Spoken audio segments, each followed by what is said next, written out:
We are live from Council Chamber. Before we begin, I will go over the emergency response plan for this room. In an emergency, everyone must evacuate through the nearest safe exit. Those seated in the gallery take direction from security to evacuate. Council takes direction from the meeting clerk. After evacuating the room, please proceed to a stairwell. Take the stairs to ground level and evacuate the building through the doors marked emergency exit and go to the muster point. Do not take an elevator or walk through the city room. Anyone with limited mobility should identify themselves to security or the meeting clerk during an evacuation. Finally, please speak with security or a meeting clerk if you require first aid. Thank you.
So good morning. We'll call the meeting to order. I know we're just sorting out, making sure everybody can get online here.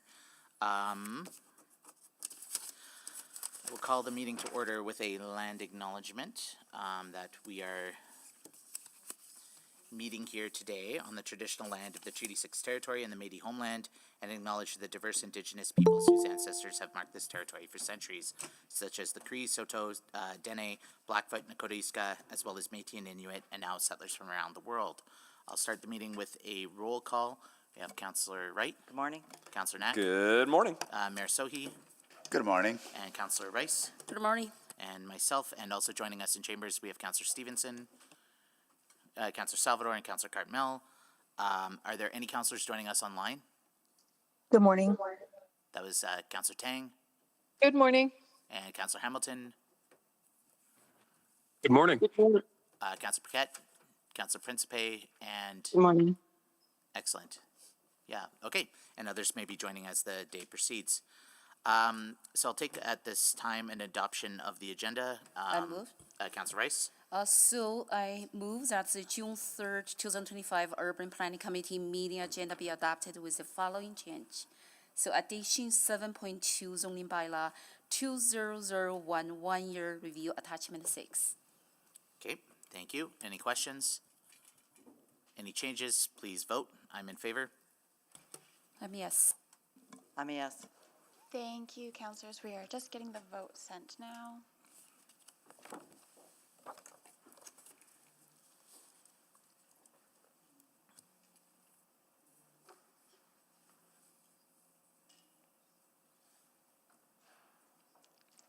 We have all the votes. Please display the vote.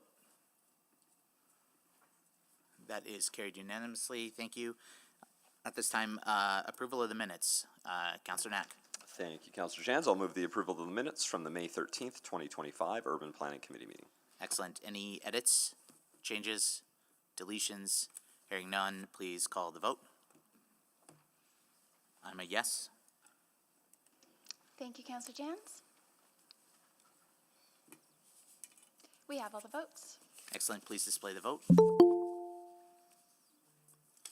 That is carried unanimously. I'm not aware of any protocol items.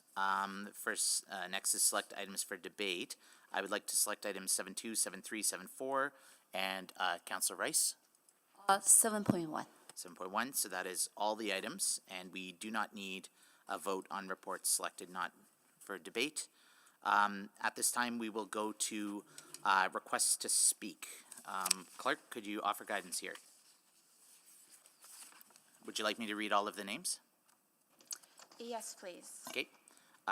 So on the first item, we have 5 requests to speak. We have on 7.1, we have Curtis Faquette, Roy McDiarmid, Peter Sukalakis,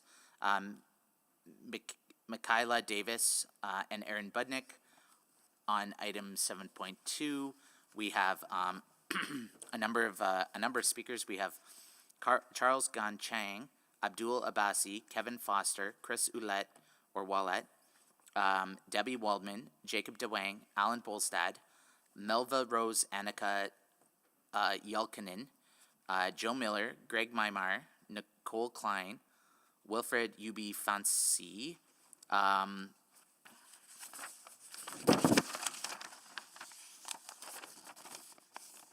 Christine Prokop, Melissa Penny, Evan Kapp, Jan Hardstaff, Jennifer Faulkner, Victor Liefers, Christine Watts, Sean Sedgwick, Mauricio Ochoa, Jeff Booth, Brett Bambick, Joe Spellici, Matt Girardo, Michelle Peterson, Paul Lanny, Lindsay Butterfield, Elise Shellington, Tyler Gabbert, Tracy Carson, Stephen Grant, Sherry Kowalchuk, Elaine Solis, John Collier, John Solstice, Nathan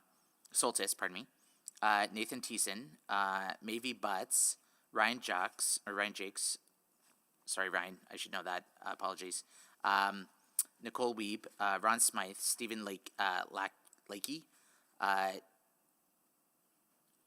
Debbie Cronwit Martin, Paul Stocko, Mark Hillman, Kevin Taft, Sandra Duxbury, Bradley Thiessen, Brandon Kwang, Sabrina Kureshi, Eric Glick, Evan Wood, Ken Ropsian, Carol Secord,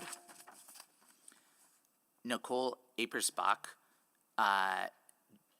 Jasmine Chiarella, Al McCulley, Yvette Ciron, Robert Swanston, James Kalin, or Kalin, yeah. Andre Despins, Dolly Sapita Montefiore, Sheila Feinmeister, Kim Wagner, Morgan Wallace, Penny Lightfoot, Hallie Kaur Kalin, Naomi Stafura, Dorina Schneider, Bob Summers, Bradley Colsey. And on item 7.3, we have Jan Hardstaff, Allison Barber, Robert Swanston. And on item 7.4, we have Catherine Oberg and Jeff Bizance. So at this time, clerk, I would take a motion to close speaker registrations. So moved. Thank you, Council Wright. So the motion to actually close speaker registration was done at the last council meeting. it was, to cut okay. off the time at 9:30. We just Okay. need to approve the speakers registered. Excellent. So I'll take then a motion to approve the speakers registered. So moved. That's Councillor Knack. Thank you. So let's call the vote on the approval of the speakers registered. I am in favor. Thank you, Councillor Jans. We have all the votes. Thank you. Now at this time, I also, because this is committee and it's not a public hearing, we have a bit of legislative flexibility in order to get done the work of the committee in the day. And I wanted to suggest 2 changes that, and I'll move them. First of all, that Urban Planning Committee modify the rules set out in Section 34 of Bylaw 18155, Council Procedures Bylaw, to allow 1 round of questions to the city manager after the city manager provides introductory remarks for the June 3rd, 2025 Urban Planning Committee meeting. So I'll move that one first, and so maybe we should vote on that one first. So are there any questions from the committee? Any debate? Hearing none, can we vote on that change, please? I'm in favor. Thank you, Councillor Jans. Just one moment. We have all the votes. Excellent. Thank you. Please display the vote. That is carried unanimously. The second change was that Urban Planning Committee waive the rules on time limits as set out in Section 38 of Bylaw 18155, Council Procedures Bylaw, and replace with, for the June 3rd, 2025 Urban Planning Committee meeting, that council we would go to the 2 minutes to introduce an item, 2 minutes to ask questions, and actually, sorry, Clark, is this, what we're looking to do is committee members would have 3 minutes for questions after to speakers, not the full 5 minutes, to try and move through more opportunities for questions. So speakers still have 5 minutes, but then committee members would have 3 minutes. Or 2 minutes, pardon me. Yeah, 2 minutes, yeah. May I clarify 2 minutes? Is this for the correct councillors amendment? to Yeah, ask 2 minutes, questions? yeah, 2 minutes. So 2 minutes to introduce an item, 2 minutes to ask questions, and council may permit additional rounds of 2 minutes to ask more questions and 2 minutes to close. Yep, okay, I'll move that. Any questions? Any debate? Hearing none, please call the question. And I'm in favor. Thank you, Councillor Jans. We have all the votes. Excellent. I am not aware of any time specific on the agenda, councillor inquiries, reports for a different meeting, or reports to be rescheduled, unfinished business, and thus we can begin with public reports. So, on item, did I miss something?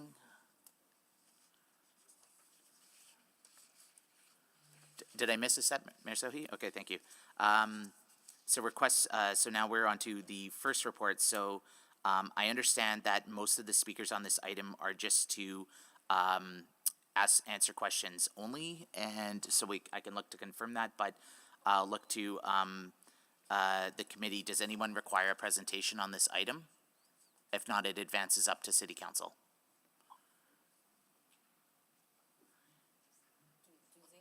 Yeah, we selected all the items, so this is item 7.1. So selected by Councilor Rice, do you require a presentation on this item? So do we have, so everyone on the speak first, just for I will answer questions? I will confirm that after, Okay, but so do we have the written presentation as well?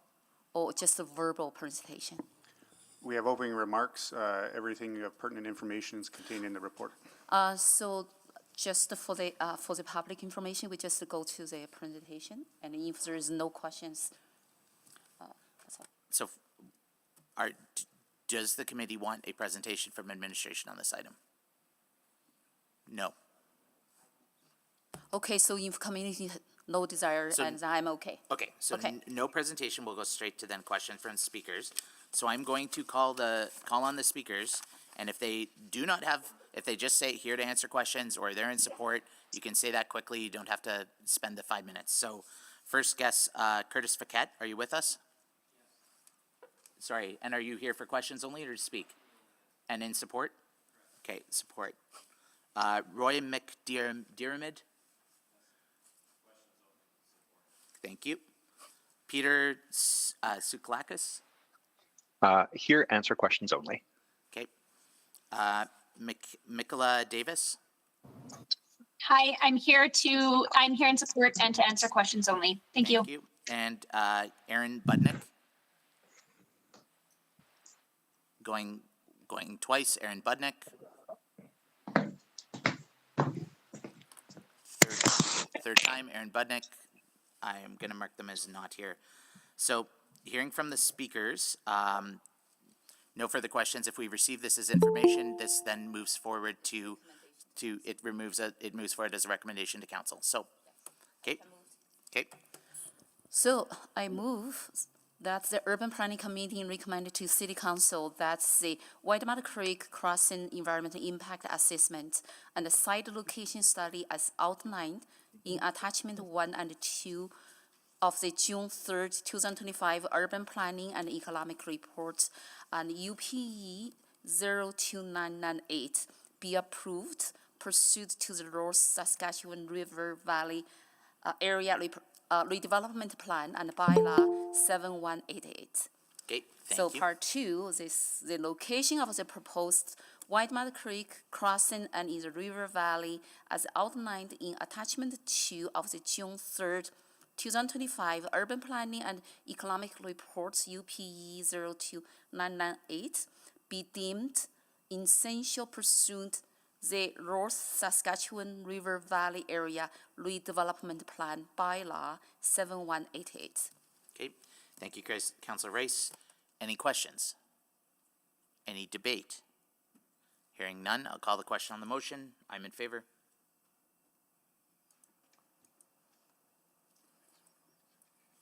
We have all the votes. Please display the vote. That is carried unanimously, so that advances now to our next City Council meeting.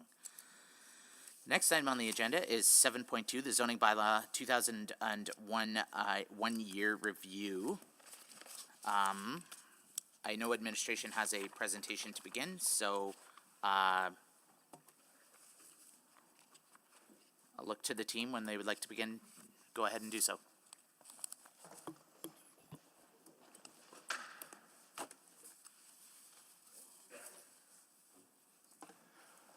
Thank you very much and good morning. My name is Travis Pollock, Branch Manager of Development Services, and with me today is Kim Petrin, Deputy City Manager. From Legal Services, Jesse Inkpin on my right, Shauna Kuiper, Director of Planning Coordination, and Catherine Bahua, Acting Senior Planner for the Zoning Bylaw Team. Next slide, please. The city plan set the vision for how Edmonton can become a healthy, urban, climate-resilient city of 2 million people, where residents have a variety of housing choices and can meet their daily needs closer to home. Between 2021 and 2024, Edmonton's population grew by around 140,000 people. For context, that is like adding the city the size of Red Deer every 2 years. As Edmonton evolves into a bigger and bigger city, our city will necessarily change to meet the needs of its diverse population. This will show up in different ways. One of the ways is how our neighborhoods will change to meet this new demand. The city plan sets a target of welcoming 50% of new housing units in redeveloping areas. This is an ambitious goal and will keep Edmonton livable, affordable, and financially sustainable. In order to achieve these goals, it necessitated a comprehensive review and rewriting of our planning policy and regulation tools. Next slide, please. Renewing the zoning bylaw was an opportunity to develop a strategic, simplified, and streamlined zoning bylaw to enable people, places, and businesses to thrive and prosper. The zoning bylaw renewal initiative was a comprehensive overhaul of the previous zoning bylaw that included rethinking how, what, and why the city regulates in terms of zoning and land development. The renewal spanned 5 years and included extensive engagement with Edmontonians and technical analysis. The one-year review demonstrates that the zoning bylaw is achieving its intended outcomes of creating more efficient permitting, reducing barriers to new housing and businesses citywide, and encouraging new investment in our city. However, we understand and recognize that due to the surge in population growth and the need to find homes for all these new Edmontonians, it may seem that change is coming fast, and this change can be difficult. As new housing and businesses are developed, people will have a wide variety of reactions to this change depending on their perspectives. And that is okay, as everyone will experience this differently. With this change comes a renewed vibrancy, with new residents moving into older areas, small shops opening up down the street, or more neighbors excited to get involved in their communities that will build and grow Edmonton. The zoning bylaw was and is intended to be a living document that can evolve with the city. And the one-year review represents an opportunity to check in and see how the bylaw is performing against its intended goals. Shauna and Catherine will walk through the results and present the findings of the one-year review of the zoning bylaw, which came into effect January 1st, 2024. Shauna?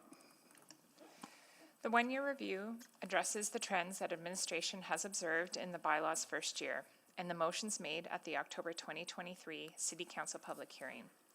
At the public hearing, administration was directed to conduct an analysis of landscaping provisions and provide options for the climate resilience planning and development framework, as well as the 8 dwelling maximum in the RS small scale residential zone, and to provide options for amendments to remove or expand this regulation if needed. Next slide, please.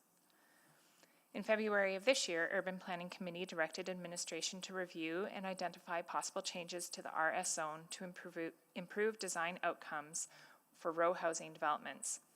While there is a lot of data and information in the report, this presentation will provide the result of our analysis on how the bylaw is functioning, including its successes, identify opportunities for improvement, and outline next steps for future work. Next slide. The one-year review collected and analyzed development permit data for 2024, the first full year of the new bylaw was in effect. The analysis also included a review of how many new units were added citywide and the types of housing being provided. This data was compared against the previous 5 years of data under the zoning bylaw 12800.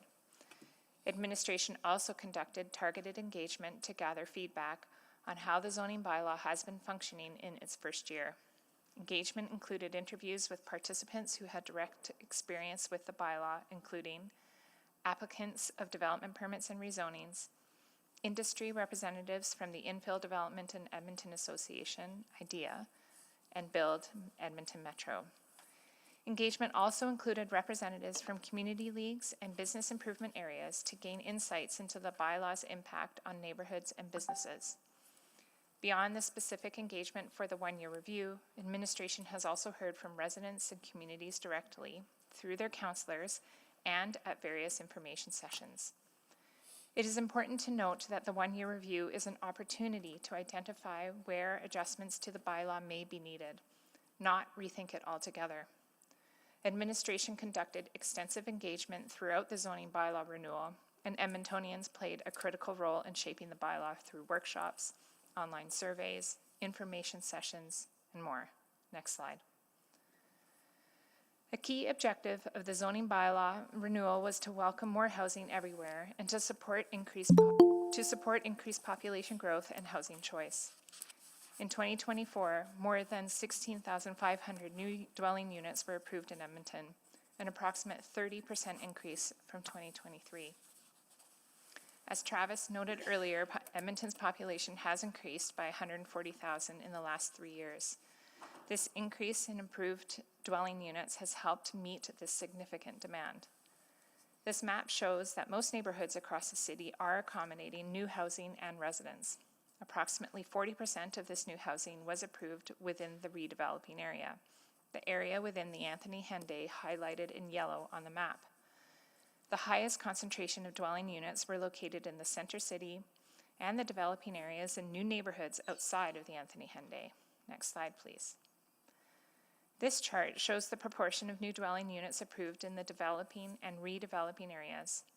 Within both areas, we are seeing a range of diverse housing types, from backyard housing to multi-unit housing. Over 50% of the new dwelling units added to the redeveloping area were associated with multi-unit housing. Roughly 17% were associated with row housing. Next slide. If an application is a permitted use and meets all the regulations of the zoning bylaw, it is considered a permitted development. Applications for a discretionary use or that require a variance are called discretionary development. The proportion of permitted development approvals increased significantly from an average of 79% across the previous 5 years to 94% in 2024. By approving more permits as permitted developments, administration continues to ensure the review process is not a barrier to timely development. Next slide, please. The zoning bylaw includes landscaping requirements for new development. In reviewing these regulations, administration found that there have been very limited number of variances. In fact, 93% of all permits requiring landscaping complied with the regulations. For example, it was found that the soft landscaping requirements for row housing, with up to 4 principal dwellings, was varied only 12 times out of 281 permits. The low number of variances illustrate that the majority of permits issued meet the landscaping regulations. Feedback received on this topic noted some challenges with retaining existing landscaping on sites and potentially some challenges with ensuring that new landscaping is installed as required. Work is currently underway to introduce landscape security requirements for small-scale residential development in Q1 of 2026. This will ensure that developers install and maintain the required landscaping by collecting a security before construction begins. Opportunities to implement climate-resilient landscaping are being explored through Action 4 of the Climate Resilience Planning and Development Action Plan, and administration plans to report back to Urban Planning Committee with options in Q3 of 2026. Next slide, please. The RS zone is a small-scale residential zone that regulates development within the redeveloping areas of the city. The RS zone permits a variety of housing forms ranging from single detached homes to small-scale apartments. It contains a regulation limiting the number of dwellings on an interior site to 8. More dwelling units are permitted on corner lots, provided that the site meets other regulations such as site size. A parcel size of 600 square meters or greater is required to develop 8 or more dwellings in the RS zone. In 2024, the city issued 242 development permits in the RS zone on properties of this size. An analysis of these development permits found that 50% of all applications were to build 8 or more units. The permits that did build 8 or more were primarily in the form of row housing. This indicates that the redeveloping area is supporting more housing options, and applicants are not always maximizing the development potential. Administration will continue to monitor development trends related to the maximum dwelling unit in the RS zone.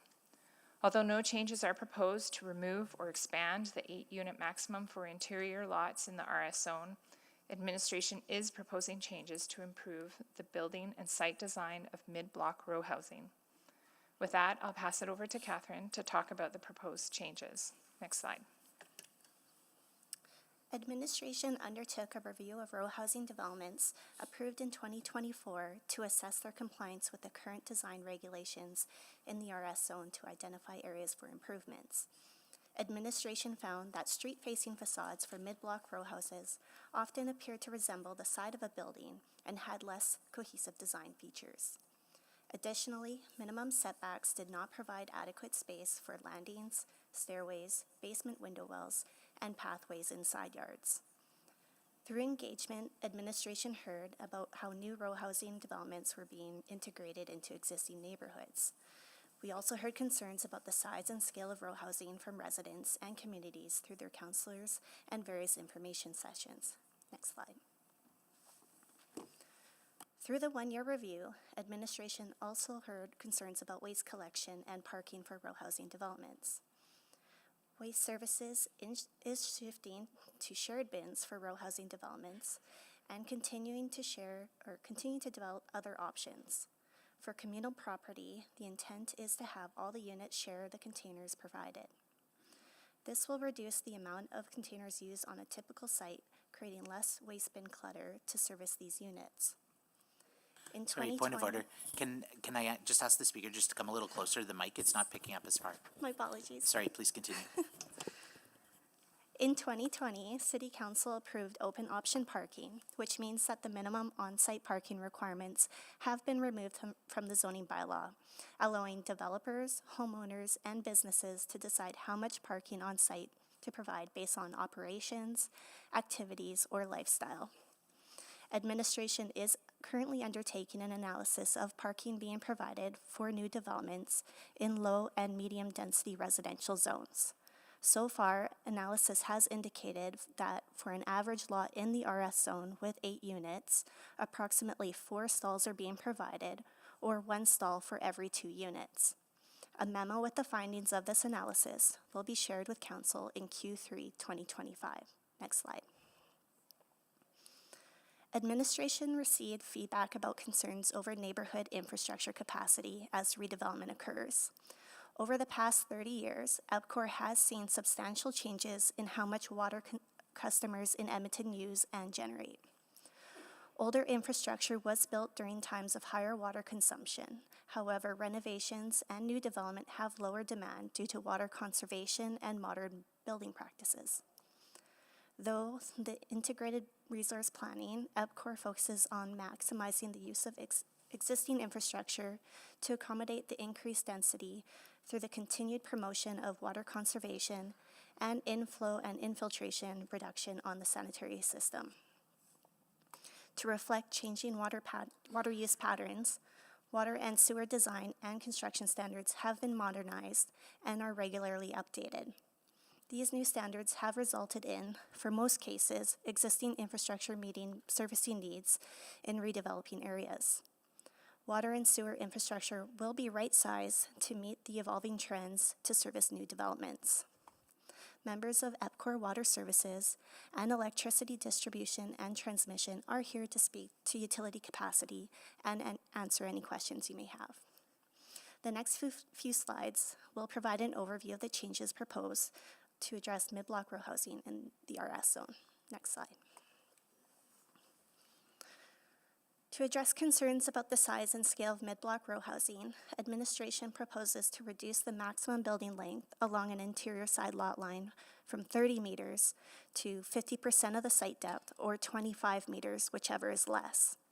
This change will help reduce building mass and shadow impacts for neighboring properties. Next slide. This diagram compares the building length of a mid-block row house under the current regulations and the proposed changes. Currently, we have seen row houses designed to an average of 25.3 meters in length on a 45-meter lot, where it is in compliance with site coverage maximums and minimum side setbacks.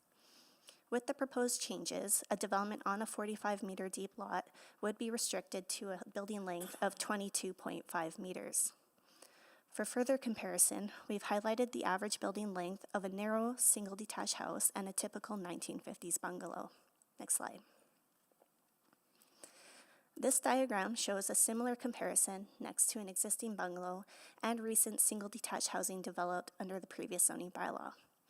The proposed building length change, highlighted in the orange box, reduces the impact on backyards in comparison to the current regulations and brings row housing in closer alignment with the length of narrow single detached housing. Next slide. We also heard concerns about overlook and the increased activity in side yards next to neighbors. Under the current regulations, there is no limit on the number of entrances that can be located on the side yard. To address this, administration proposes to limit the total number of entrances permitted, whether it is a main entrance, suite entrance, or back door, on the side of a building to 4. The proposed change will encourage entrances on the front and back of the building, in addition to shared side entrances. Regulating the distribution of building entrances will address concerns around the appearance of row housing and will reduce the amount of activity in side yards. Next slide. To address concerns regarding the insufficient space in side yards, administration proposes to increase the minimum interior side setback from 1.5 meters to 1.9 meters for row housing and multi-unit housing where an entrance faces the side lot line. This change will improve side yard functionality, allowing for a drainage swale, pathway, and a window well or portion of a stairway. The minimum interior side setback of 1.2 meters will be maintained where no entrances are provided in the side yard. Next slide. To address concerns regarding the design of row houses and ensure that street-facing facades look like the front of a building rather than the side, administration proposes to require a covered main entrance door that faces the street and have windows covering a minimum of 15% of the street-facing facade area. The proposed regulation will also ensure a minimum of 2 design techniques, other than windows, doors, and porches, are used to help minimize the perception of massing, provide visual interest, and eliminate large blank walls regardless of building length. Next slide. Administration will present these draft amendments for Council's consideration at the June 30th, 2025 City Council public hearing. These changes are noted as Addendum Attachment 6 in the report. If approved, the new regulations will apply to applications submitted on or after July 14th, 2025. This provides 2 weeks from the June 30th public hearing, if the amendments are approved, for applicants to complete drawings currently underway and submit them to be reviewed under the current regulations. This implementation strategy seeks to balance the need for modifications with operational needs and regulatory predictability. By providing a delayed implementation date, this respects applications that are currently under review, allows projects nearing their design completion to utilize their existing investment, and provide industry with some time to adapt to the new regulations. Next slide. Administration also identified other areas of the bylaw that will require further analysis and/or engagement in the report related to alley access, mixed-use zones, large sites, bike parking, landscape buffers, and waste collection. Now I'll pass it back over to Travis to go over the next steps. So if this report is selected today, two things will occur. First, administration will advance the proposed amendments found in attachment 6 related to the RS zone to the June 30th City Council public hearing. And second, any future amendments related to these topics on the previous slide may be brought forward as a future omnibus or separate items. This represents ongoing maintenance alongside our continued work plan. Next slide, please. Edmonton is undergoing significant growth and has a city plan that directs how this growth should be accommodated to ensure Edmonton is an environmentally, socially, and financially sustainable city. Or in short, a livable city for all, existing and new residents alike. There will be growing pains as new development happens in our neighborhoods, whether that is on the block or right next door. The new zoning bylaw is helping facilitate this ever-evolving and fast-growing city. It created a more streamlined development process and is enabling a diverse range of houses and businesses throughout the city. As a living document, the new zoning bylaw was implemented with the understanding that it could be amended in the future. We are committed to considering these changing needs of our city to determine if desired outcomes are being achieved and if the bylaw is working effectively. Thank you, and we'd be happy to answer any questions you may have. Thank you. So, as per the change in process committee, councillors now have an opportunity to ask a round of questions of administration first to get clarification before we hear from speakers from the public. So if anybody would like to speak first, please put your name on the board. I'll go to Mayor Sohi. Yeah, a couple of questions, clarifying questions. If you go to slide number 11, there's a 242 permits issued for sites large enough to develop 8 or more units. Is that for all sites or just mid-block sites?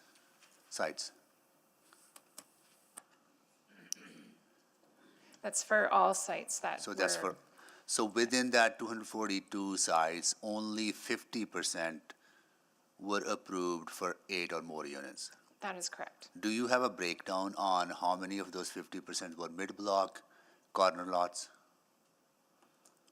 No, not with us right now. Well, if during the course of the conversation, if you could provide that, that'll be good, helpful information.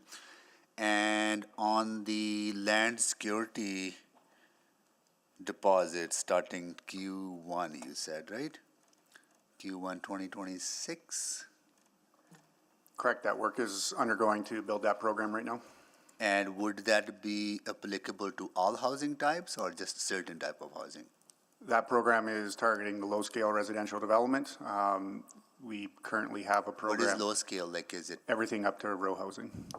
So And if it's 8 row housing, it will be captured by this program, correct? so anything built up to 8 units would be required to have a security deposit for landscaping. Correct, and that goes along with what we currently have for mid-scale and above, which is a landscape security process as well, which was approved this spring. Got it. Okay, thank you. Thank you, Mayor Sohi. Councillor Wright.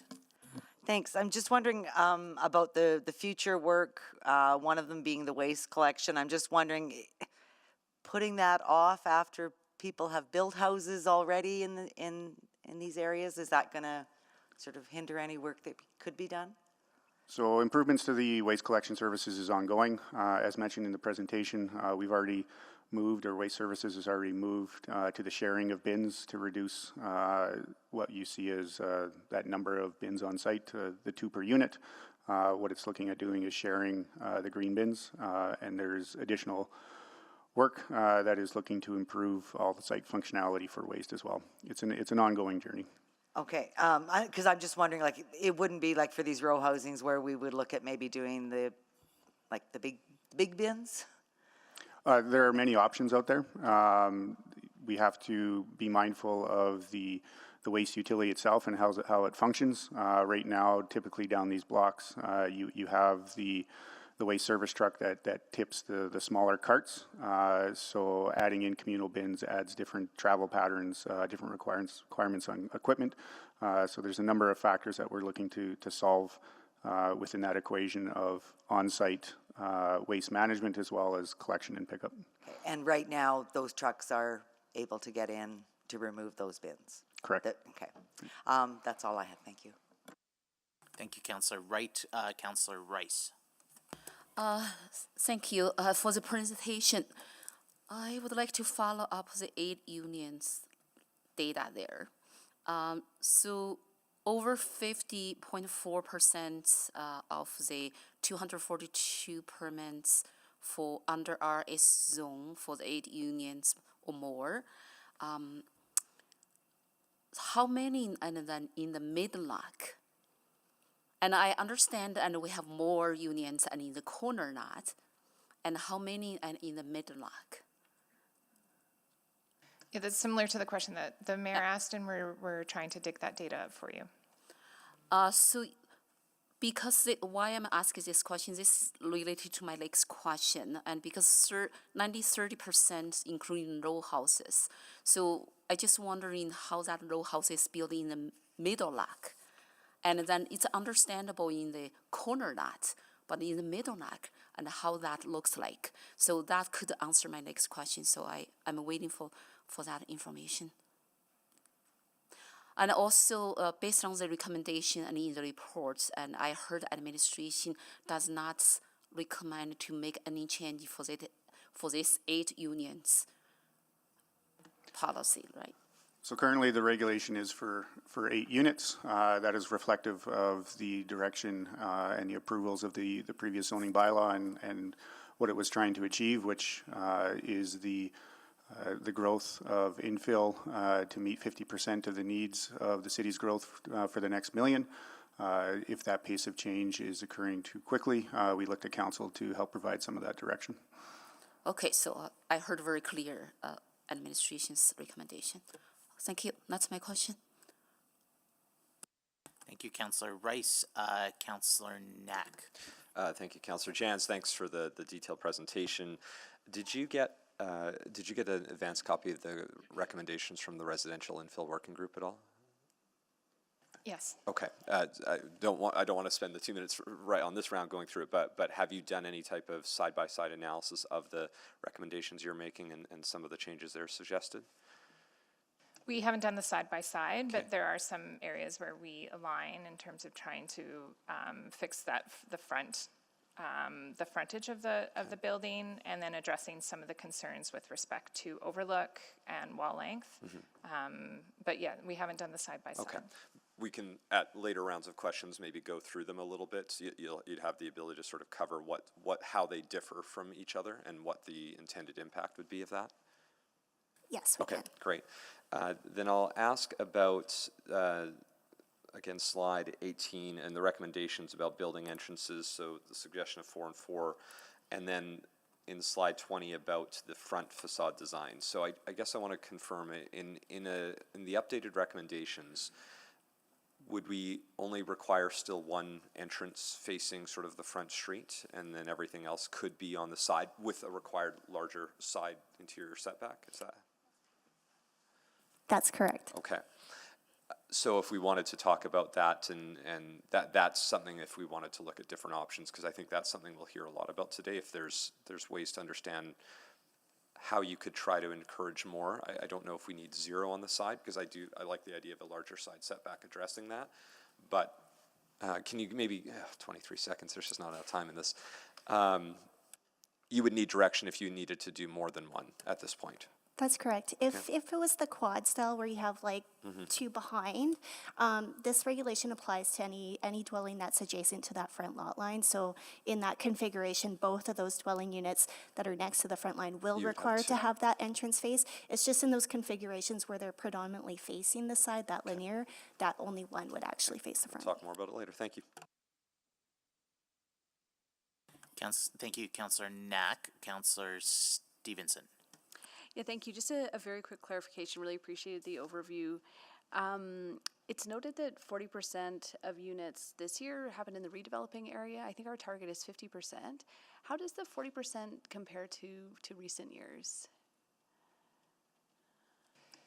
So the nuance with the 40% is that's development permits. So our growth monitoring reports report on building permits. So I think we're at about 30% in terms of building permits. But the development permits are an indication of what will come with our building permits. But the growth monitoring report for 2024 is to be published this month. Okay, and that will be the building permits, which may not reflect sort of that full development permit. Yeah, so in the last 5 years, it has ranged from anywhere about 20 to 30%, depending on what has been built. Some years have more multifamily being built. As Shauna mentioned, what we measured here, because it was a one-year review of the zoning bylaw, we were looking at development permit data. And that 40% is a strong indication that we'll see a lot of those units built this year and next year as it advances through the development permit process. So we expect that number to shift up. Yeah, that's really incredible. Thank you. And then just wanted to confirm as well, just to make sure I'm really crystal clear on this, the side setback regulations, the requirement for the 1.9 meter setback, that's not automatic on both sides of the building, correct? So if you don't have side entrances, you get a smaller setback? That's correct. If there's no entrances on the side, then the minimum's 1.2 meters. Okay, so there's a bit of an incentive there, just in terms of encouraging, or that there is an additional requirement if you have those side entrances. Okay, thank you very much. Thank you, Councillor Stevenson. Councillor Carbell. Great, thank you. Really just two for now. Lots of questions on attachment 6 as we go through the day. Pardon me. A couple weeks ago, we had the conversation around priority growth areas. And I was asking questions about, effectively the right of a landowner to, if they have a single-family home on a property, continue to have a single-family home on a property. And the suggestion then was that there had to be amendments made to the zoning bylaw to allow someone who has a house to continue to have a house as long as they want it. But I don't see any adjustments here. So is there suggested wording for amendments or feedback on how we allow that? So the RS zone currently allows single detached housing within it. Referring to the priority growth area conversation, there is language and interpretation that does allow that, but you were looking for, and council was looking for clarity. That was not brought forward today. That would be addressed in future amendments just due to timing. Okay, but when we were talking about this a couple of days or a couple of weeks ago, whenever that was, the advice was that we would talk about it today. And that there would be a conversation around how we can preserve those rights today, because the PGA was approved, and those automatic upzonings were approved, and so that means right now today some people cannot build a house on a lot that currently has a house. So minor correction there, they can. I think there's a need for strict clarity that they can. Just in terms of how the bylaw is written around having an existing single detached home or semi-detached home previous to 2024. Well, there's also this thing about if you have a valid permit, which is a very nebulous and uncertain clause, and there was conversation around removing that clause, and I understood that there would be language offered on that point today. Yeah, we can take it away. We have the data. Look at it. Great, thank you. Thank you. Councillor Rutherford. Yes, thank you very much. I have to admit I'm a little bit disappointed that the inquiry didn't come back on the parking minimums to have alongside this, and I appreciate some of the high-level information in the report. I guess one of the things I was trying to get at with that inquiry, and I wonder if there's any information you can provide, is, okay, if we're seeing four parking stalls for an average 8-unit lot, are we seeing that distribution evenly across the city?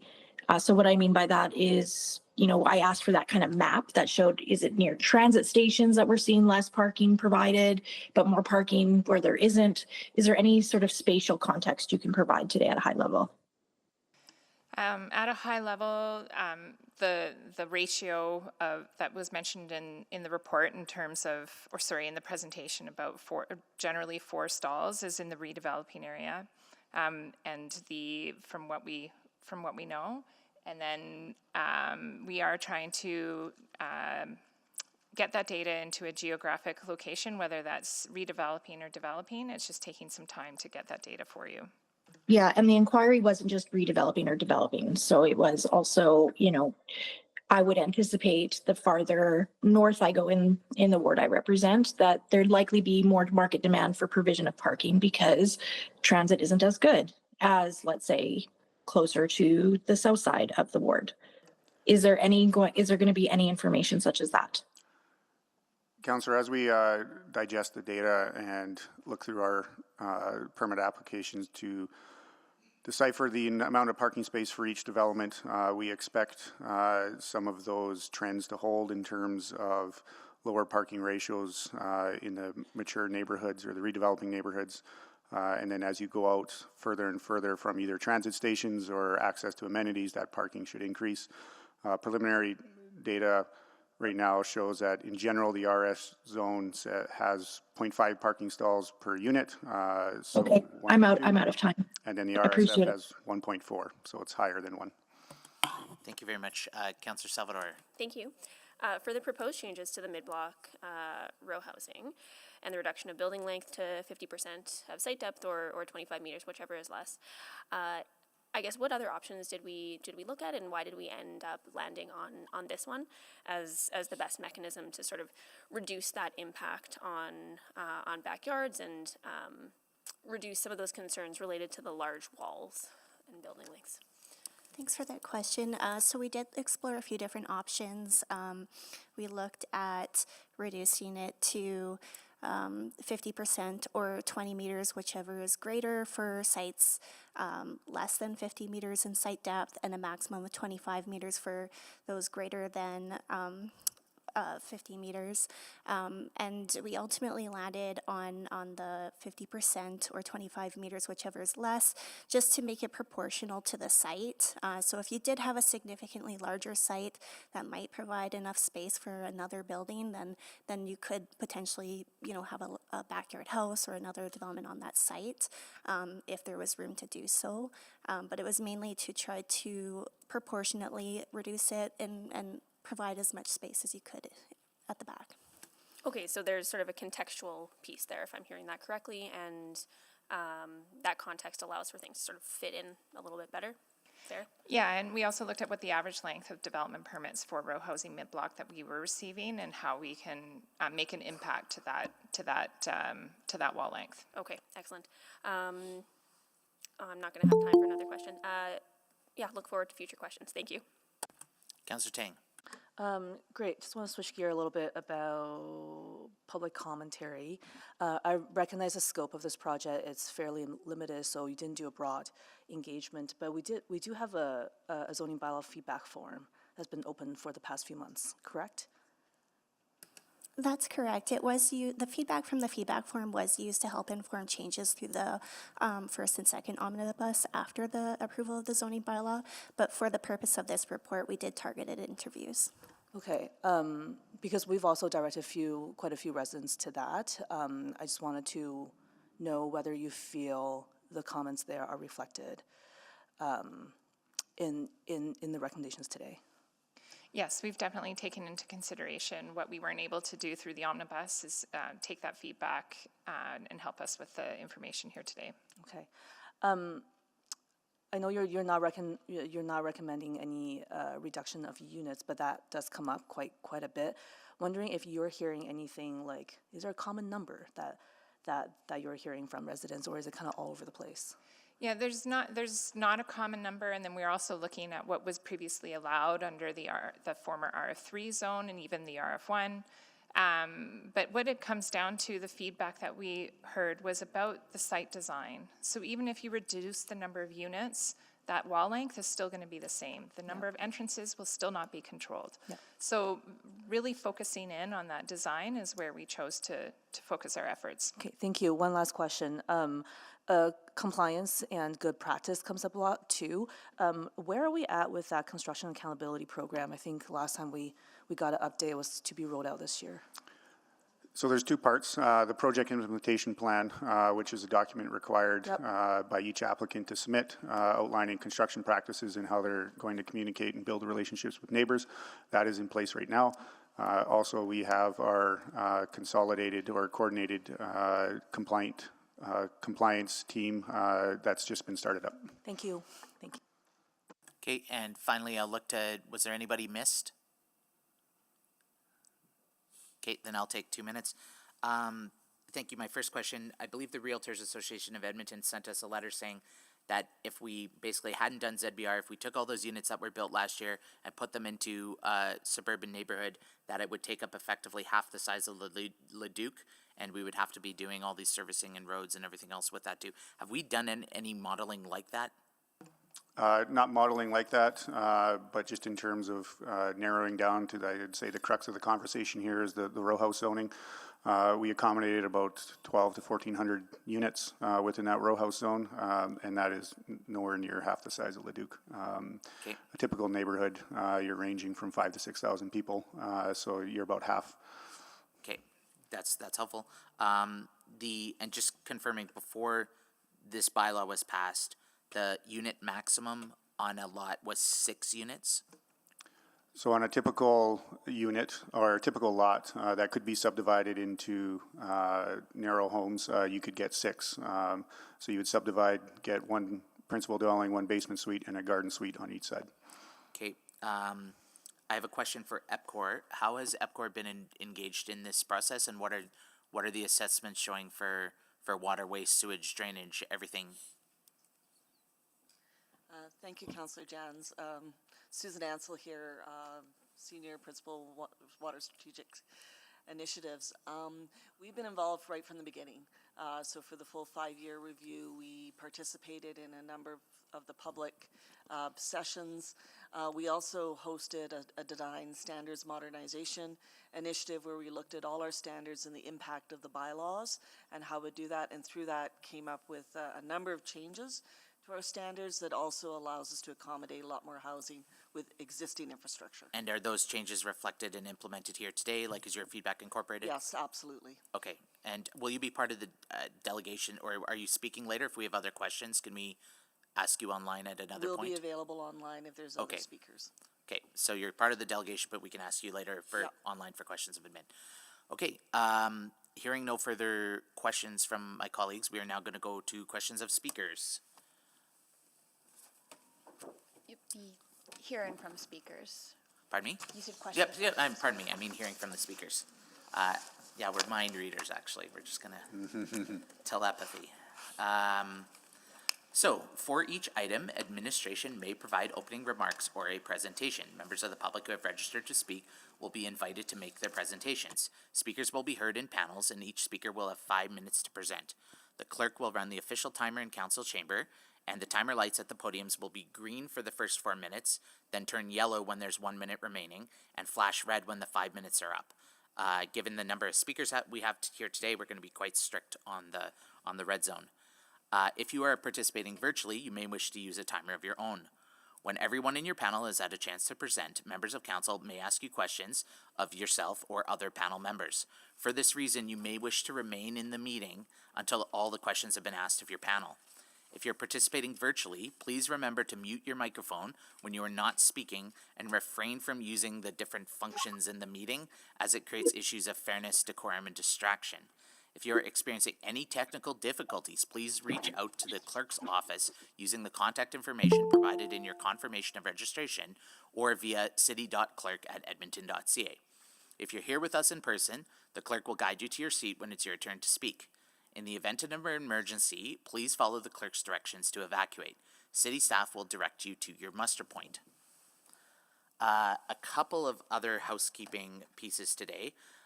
So before we begin our discussion, I want to share my expectations for the conduct of everyone participating to ensure a safe and inclusive environment and workplace.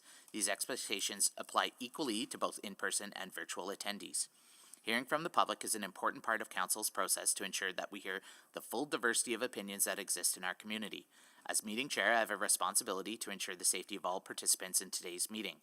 As part of that responsibility, inappropriate comments or gestures will not be tolerated. If they occur, I will direct the clerk to immediately remove anyone engaging in such behavior. This type of behavior that will result in removal from the meeting includes making disrespectful comments directed at individual staff members or other public speakers, or using profane language.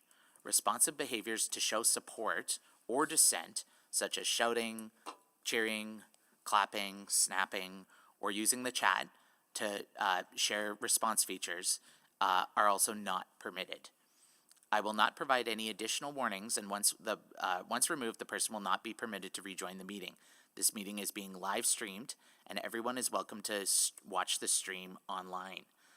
Again, my role as the chair is not to moderate the nature of the content being discussed, but just to ensure chambers and behaviors here are maintained to support a safe, respectful, and neutral space for my colleagues, city employees, and the public. I thank everyone in advance for your respectful participation in today's discussion.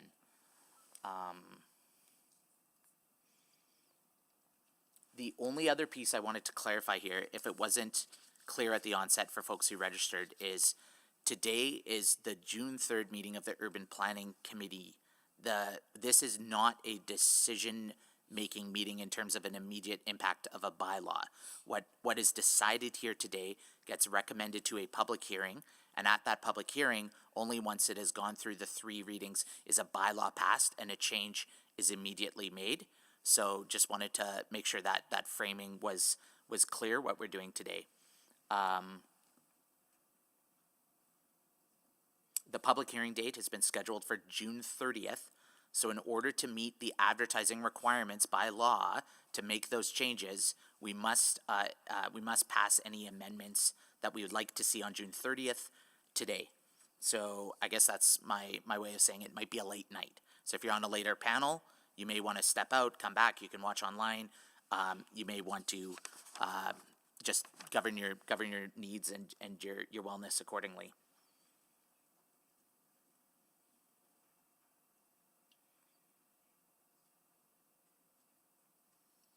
Yeah, I think that's it for all I have for framing. So with that, we'll begin with the first panel, and maybe I'll just do one more check with the clerk. Are we good to go?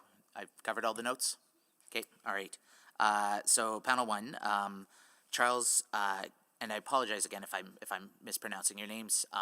Please correct me when you have the chance. Charles Gunshang, Abdul Abbasi, Keith Forrester, Chris Ouellette, Debbie Waldman, Jacob DeWang, Alan Bolstad, Melva Rose, Annika Yalkinen, Joe Miller, Greg Mymar. Okay, I'll take a beat, take a pause. Yeah, well, guess we'll keep making their way to the side.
So there's Joe Miller, Greg Mymar, Nicole Klein. In person, Nicole Klein. Yep. Follow the clerk here. Wilfred UB Fancy. Wilfred? Yeah, if you want to come to this side too.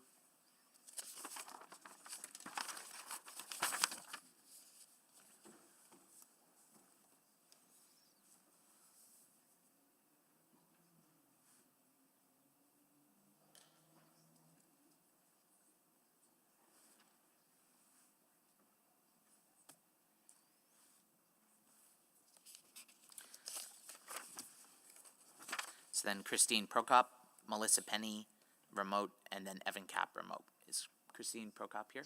Yep. Okay. Thank you, everyone, and thank you to the clerk, our wonderful air traffic controllers.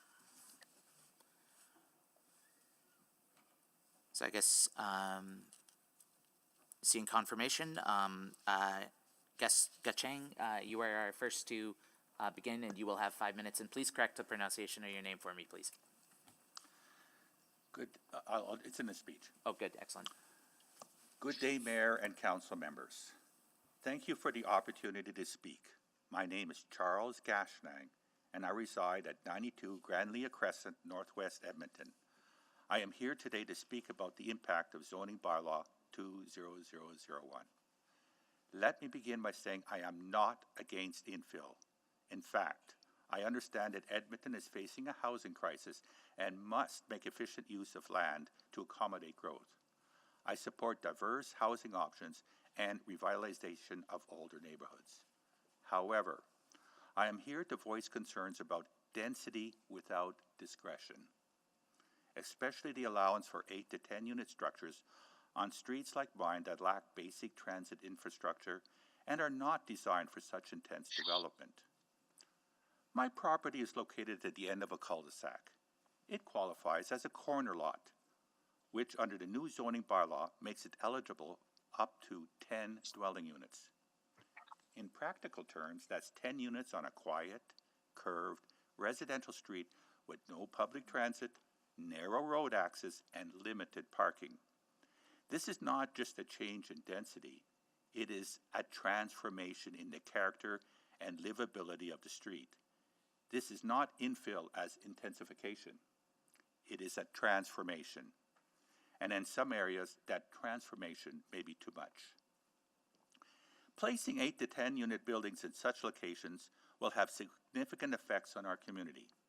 Traffic congestion on streets not designed for it, parking shortages, especially with multi-unit tenants, loss of neighborhood character, which affects community cohesion, strain on sewer, water, and emergency services that were not designed for this scale of density.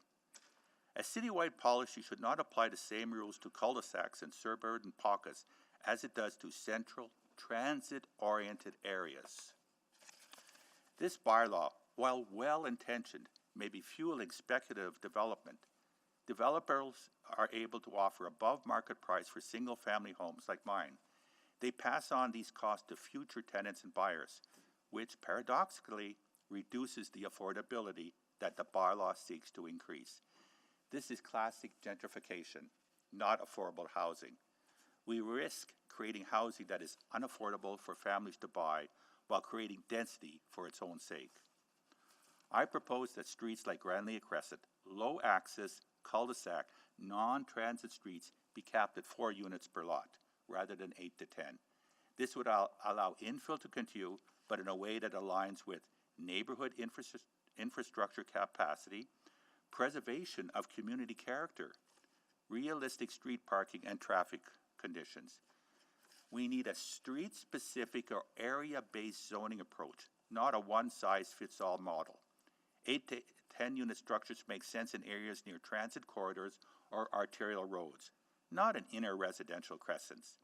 More graduated zoning informed by actual street capacity, walkability, and public transit access would result in more sustainable and acceptable development.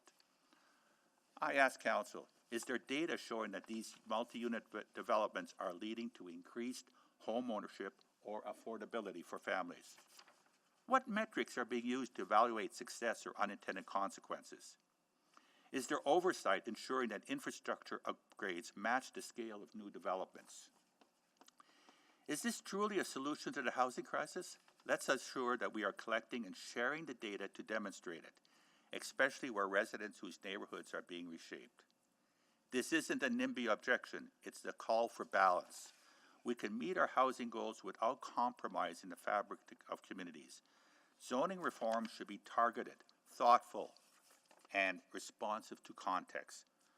I urge Council to refine its approach, to consider the context of each neighborhood, to ensure that we are not replacing one kind of housing crisis with another, and to bring the community along as a partner in the process.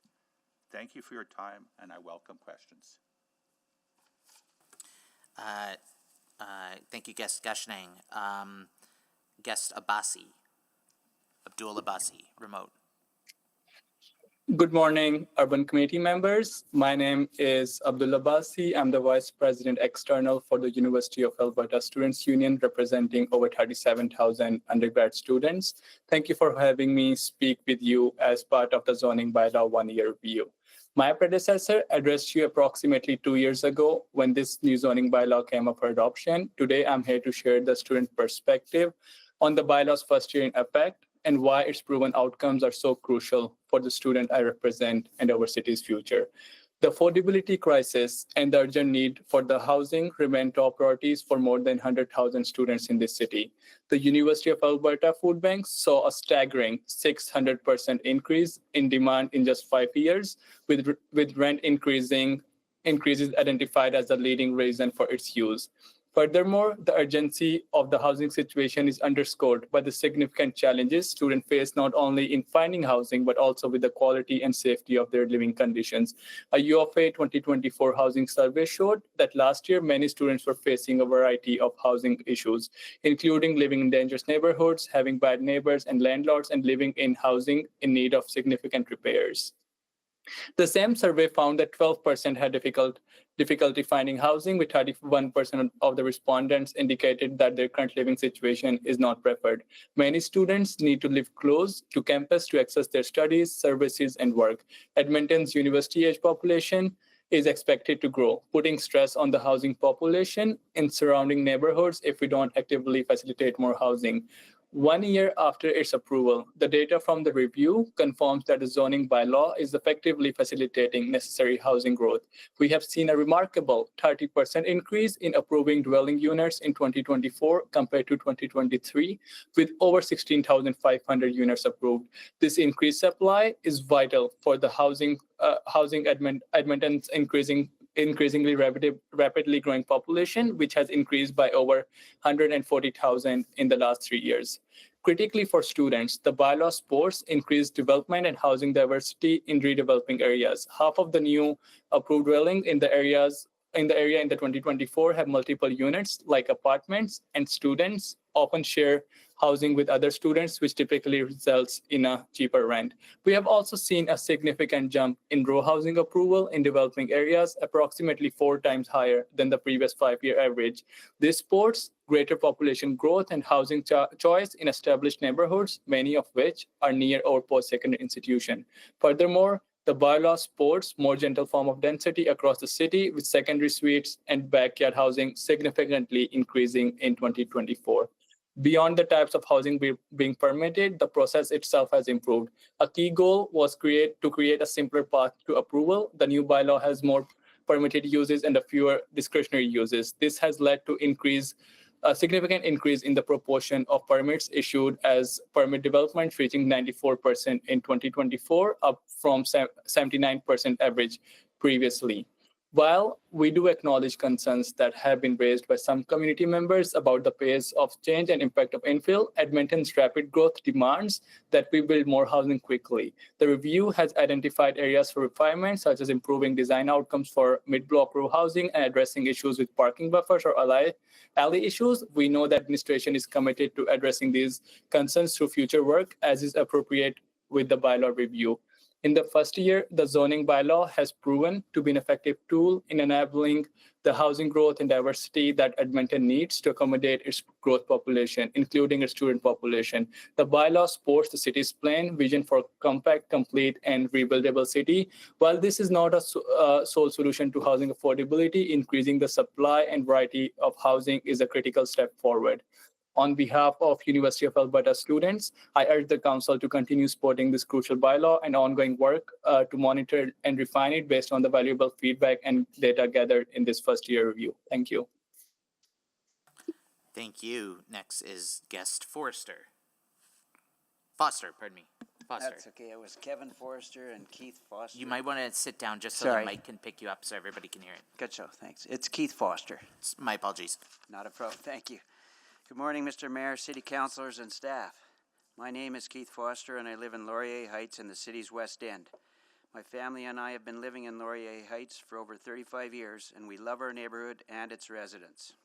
I've come here to talk about infill issues throughout our city.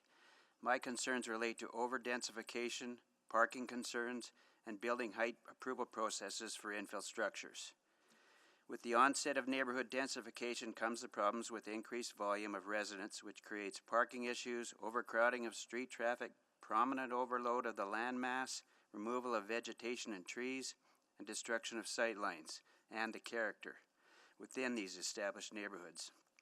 My personal experience has been that absentee landlords and or new owners simply demolish beautiful older homes which have held the character of the neighborhood and erect massive homes and garage suites which dominate the existing views and the character with little or no regard to existing structures surrounding them. Often these units are owned by absentee landlords who obviously have no regard for our community. These landlords demolish an existing home and cut down all the trees, most of which are over 50 years old in my neighborhood, in order to gain maximum square footage within the property lines and then build and rent out an infill home that is grossly too tall for the lot with lack of parking for its residents. In addition, there is often a garage suite built as well at the same height with little or no parking for its tenants. The construction process is filthy with dirt and mud everywhere and a genuine lack of urgency to build or clean the site and surrounding streets and lanes during the process. These landlords care nothing for our community and our neighborhood and are only trying to extract as much revenue as possible without contributing anything to our neighborhood and our community, which the rest of us have tirelessly been supporting. While I'm not completely opposed to densification and I do understand the need for it, I believe the city licensing department has been largely absent in its consideration of existing residents. While they have been giving building approvals to these people, have ignored the taxpayers that have supported our city for decades. I had some photographs of what I'm complaining about, but I was unable to utilize the online formats for downloading to the city, so we've all seen them anyways. These massive builds represent what my family and our friends and neighbors must now endure for the rest of our lives while living in our beautiful neighborhoods. Laurier Heights is an historic neighborhood that is being ruined by these unjustified building principles. When my wife and I were ready to build a home in the 80s, we established Laurier as an affordable place to buy. Over the years, we renovated and upgraded 3 homes, and by extension, our neighborhood. We did this to raise a family and be safe and comfortable within our chosen location and not reap a monetary gain, but rather to live there for many years. Now, the genuine concern is that we've gone to all this labor, both physically and financially, and someone comes in and demolishes the home next door or down the street, builds a 3-story infill, and we have no recourse to oppose it. This is now no longer the neighborhood which we committed our sweat equity into, and our time, money, and emotion is destroyed. This reckless abandonment of the consideration of character in the zoning decisions is a betrayal to all the existing citizens within our community who love what we moved into and helped to create. I think very little will be gained from these new builds, and potential future interest from buyers looking into purchasing within our community will be lost. My request would be to engage City Council and the planners responsible for infill approvals to take a hard look and a personal look, go to the sites and compare them with existing structures and talk to the neighbors and see what has been created and give much more thought and planning toward understanding a more reasonable plan forward. I appreciate and thank you for your time today and the opportunity to voice my genuine concerns and hope the inevitable transition to densification can be more equitable for all homeowners and taxpayers in this great city. Thank you. Thank you, Guest Foster. Guest Willett, Chris Willett.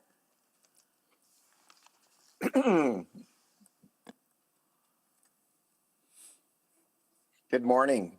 My name's Chris Willett. I live in Malmo Plains, currently experiencing directly the impact of a multiplex development at 4912 112th Street Northwest.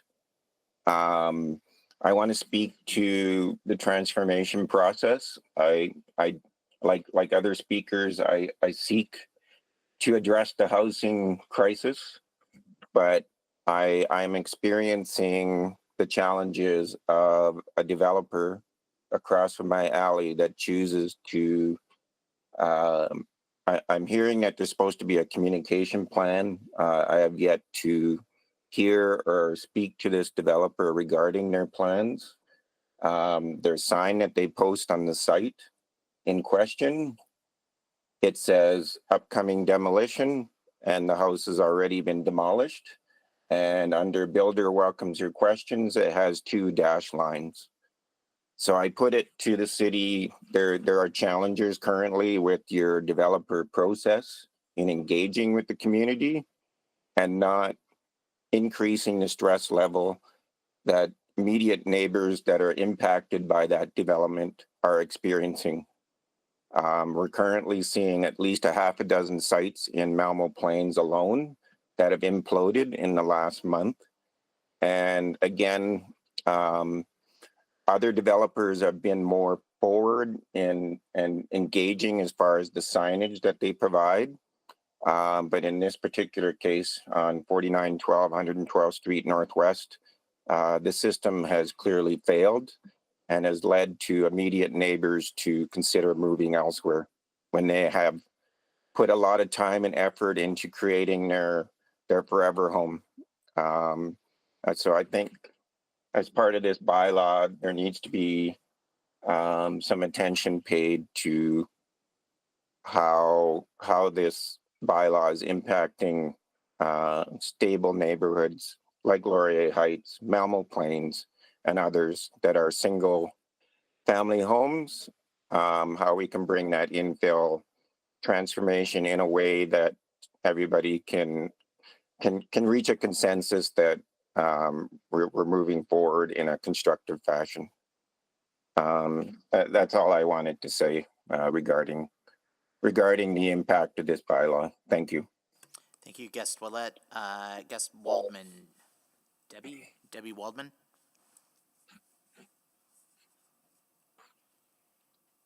Guest Debbie Waldman going twice.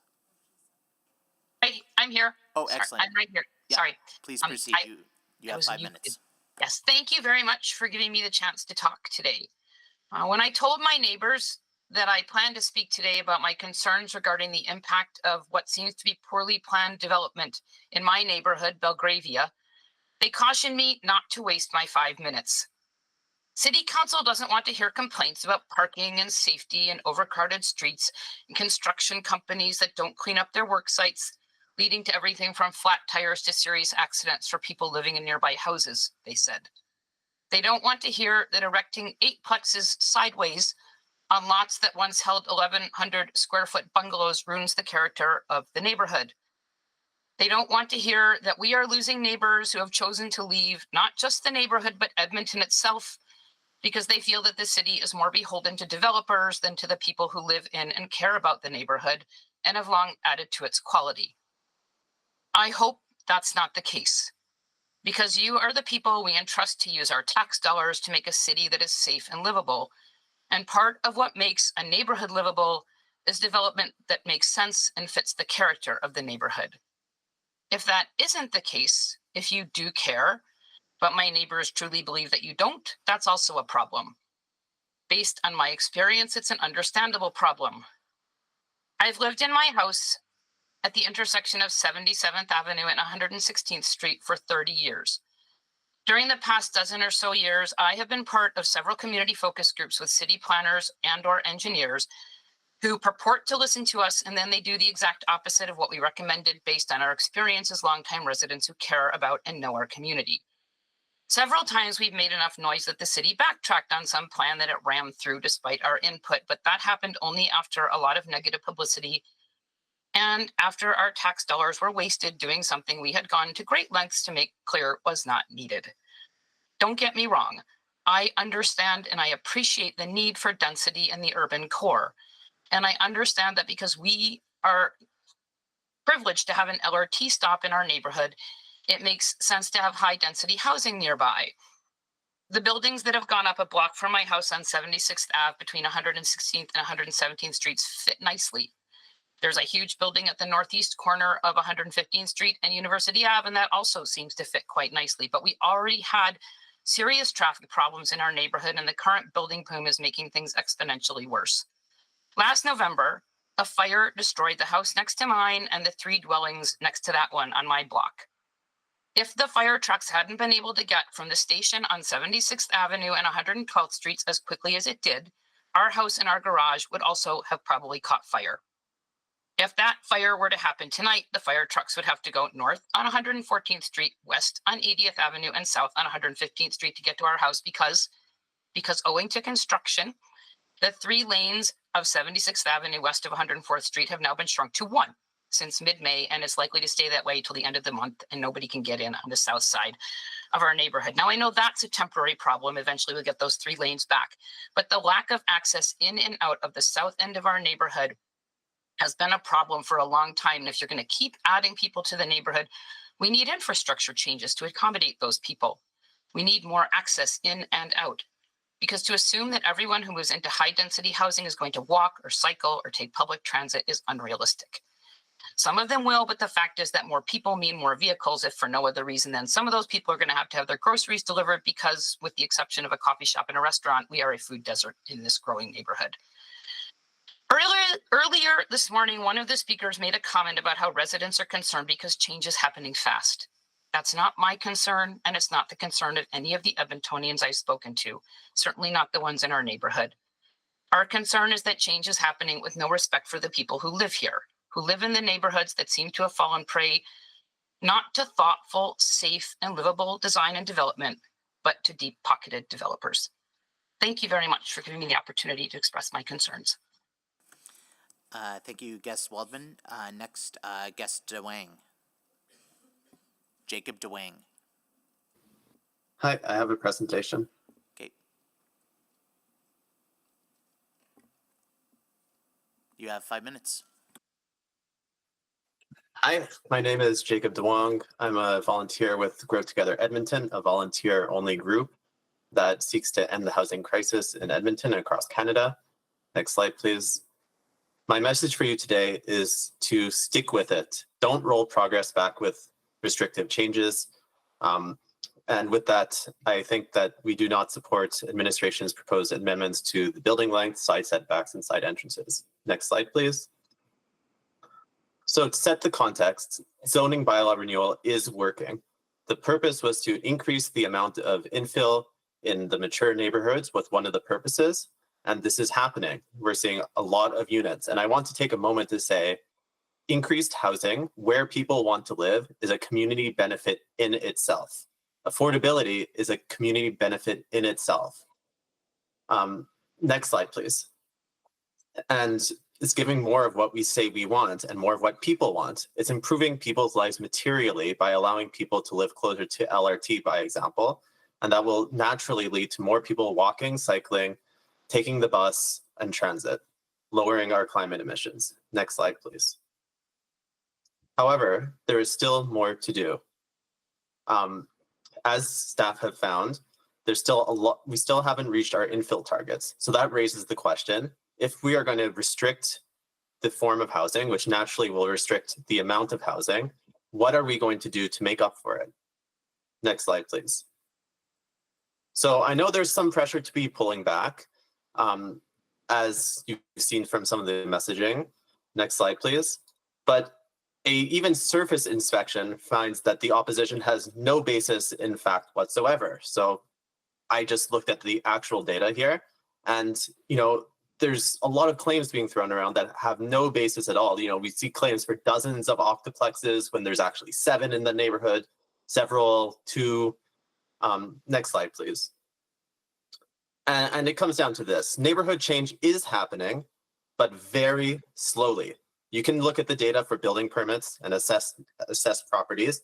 You can find that in your average mature neighborhood, it would take on the scale of decades to centuries for houses to be developed. Change is not happening fast. So we're looking to roll it back even more slowly. Next slide, please. So let's take a moment to talk about the proposed amendments. Next slide, please. So what are the trade-offs with admin's amendments? And the truth is, we just don't know. I've seen no analysis on how many permits this would have affected in the past few years. And remember, like with each building, it's not just design, it's the people who are living in there. How many people would be affected by not being able to live close to their work or where they want to live? Next slide, please. So if we're talking about anecdotal evidence, I went on a bike ride last weekend around these neighborhoods that are closest to me. And here are the 2 that have been completed. Next slide, please. And here are like the 15 that are still under construction. So how can we tell how this is working when the people haven't even moved in yet?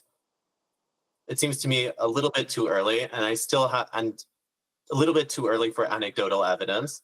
And there's still not much data on this that I've seen from the administration. Next slide, please. So there's also some other changes being floated around that are even more worrying. I've seen Councillor Knack float the idea of split site coverage between the main dwelling and the backyard home.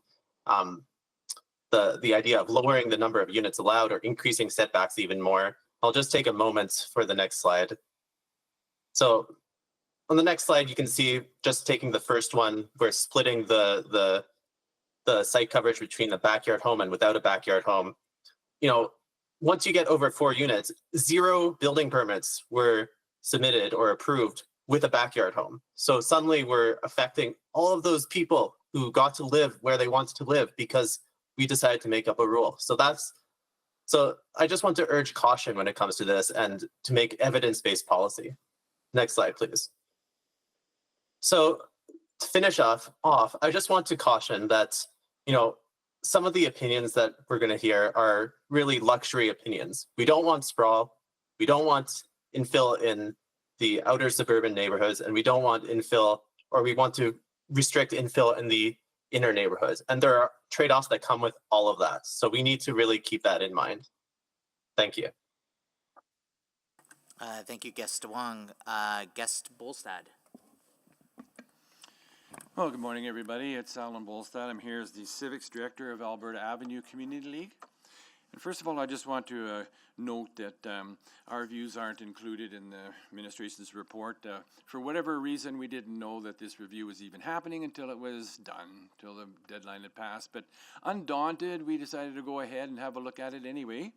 The administration was nice enough to come out and put on a presentation to our residents in our area in January. And we held a subsequent meeting with our residents to see what they wanted, what they felt about it all. We had put out a little survey to them as well, and we talked to them talked to our board members at a couple of board meetings to develop our position, which is what I'm presenting here today.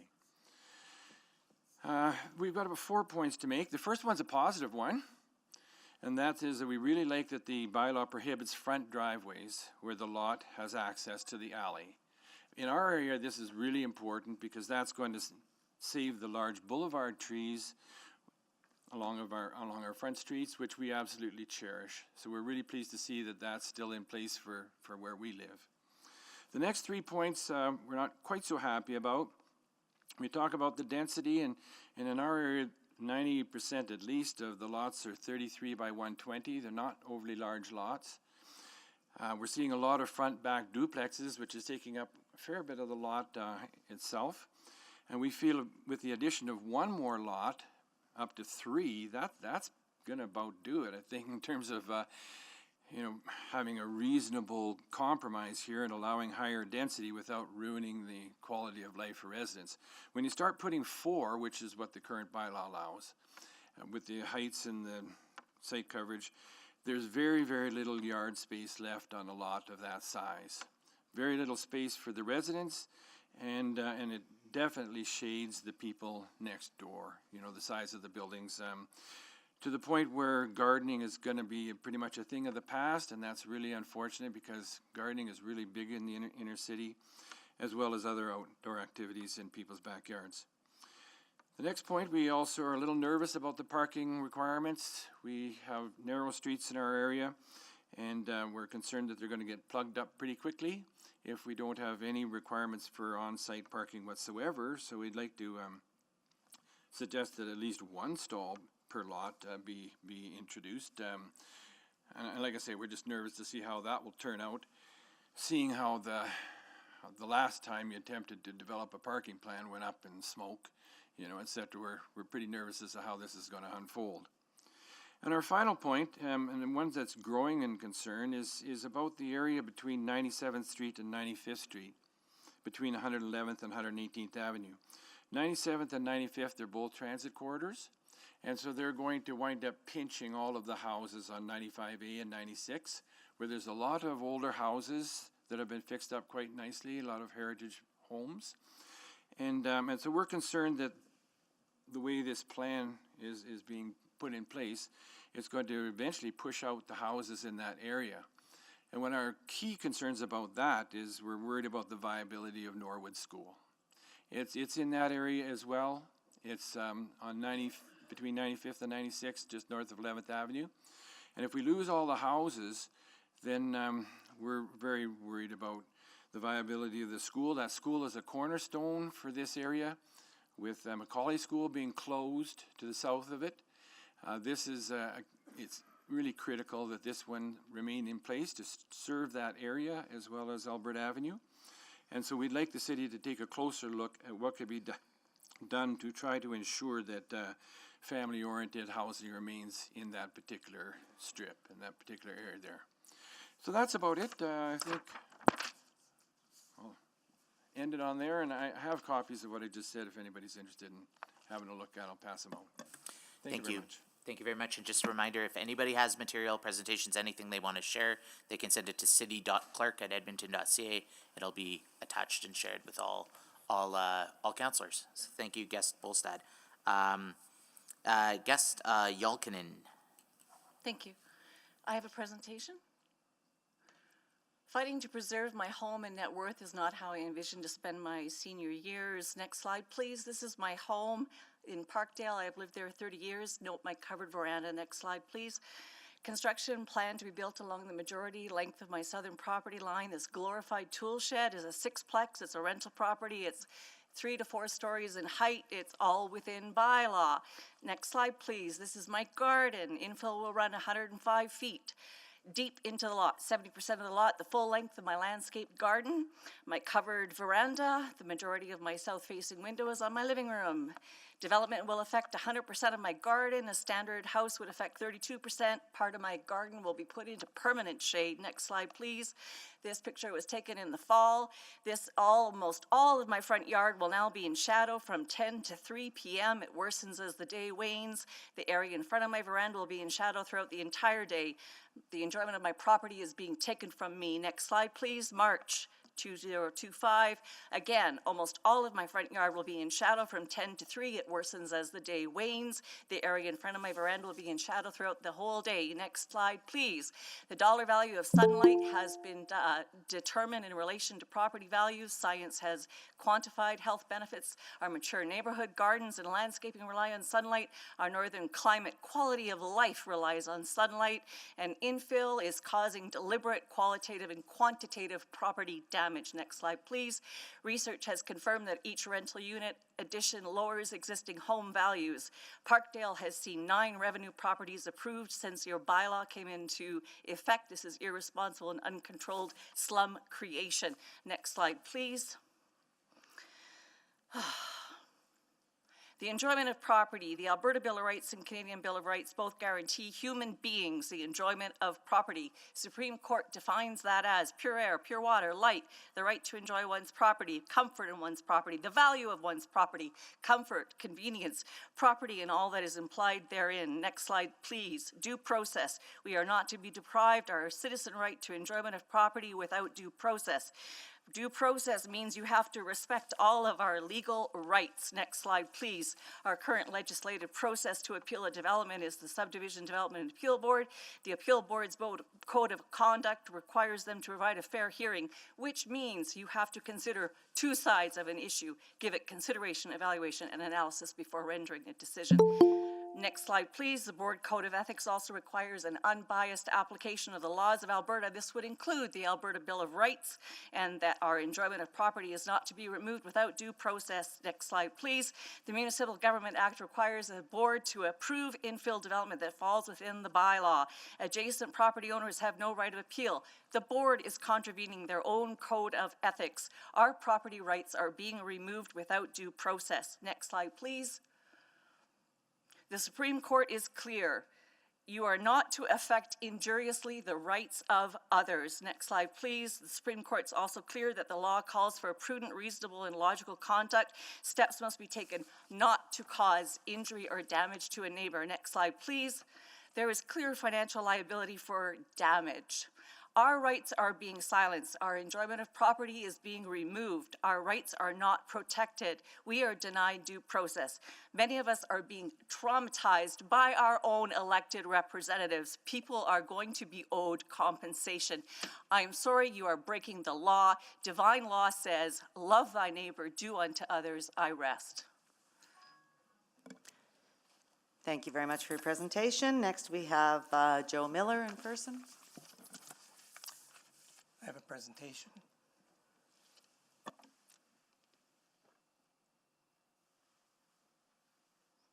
Thank you, Mr. Chair, Mr. Mayor, members of council. I've been involved in these issues since the consultation on the city plan. At that time, I think I was 6 feet tall, and I think I need to find other things to do with my life. My focus today is pretty specific. It's what I call the Blatchford Standard, or the Blatchford Double Standard. Next slide, please. The image there is of a placard that was at a Blatchford presentation I attended last fall. I'll read from it despite the grammar issues. Leading edge design, emphasizing the relationship between buildings and the public realm, streets, walkways, parks, plazas, etc. Buildings designed to these guidelines contribute to establishing Blatchford as an urban, walkable neighborhood. Further, home orientation. Residential units with small setbacks are oriented towards streets to create a vibrant street life and connection to the community. 2 important points: oriented towards the street and connection to the community.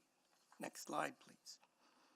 The screenshot is from one of the city's own videos about Blatchford. Buildings must be designed thinking of people. The city recognized the design elements important to creating a community in Blatchford. Zoning and design guidelines were adjusted to make it happen. But the city seems to be saying if you want design that is thinking of people and that builds connection to the community, don't live anywhere else in Edmonton. You need to live in Blatchford. This is the double standard that annoys me, that's troubling to many Edmontonians, and it's clearly unfair. Next slide, please. My community of Grosvenor was, prior to the current zoning bylaw, mostly zoned as RF3. Residents have long been quite comfortable with duplexes, fourplexes, and even the few sixes that showed up on a few corner lots prior to the omnibus zoning bylaw. The residents of these homes are connected to the street and to the community. Since the new bylaw, no one is particularly happy with the 8 plexes that have started to appear on corner lots, but there is near unanimous dislike and distaste of the 8-plex monstrosities rising up mid-block.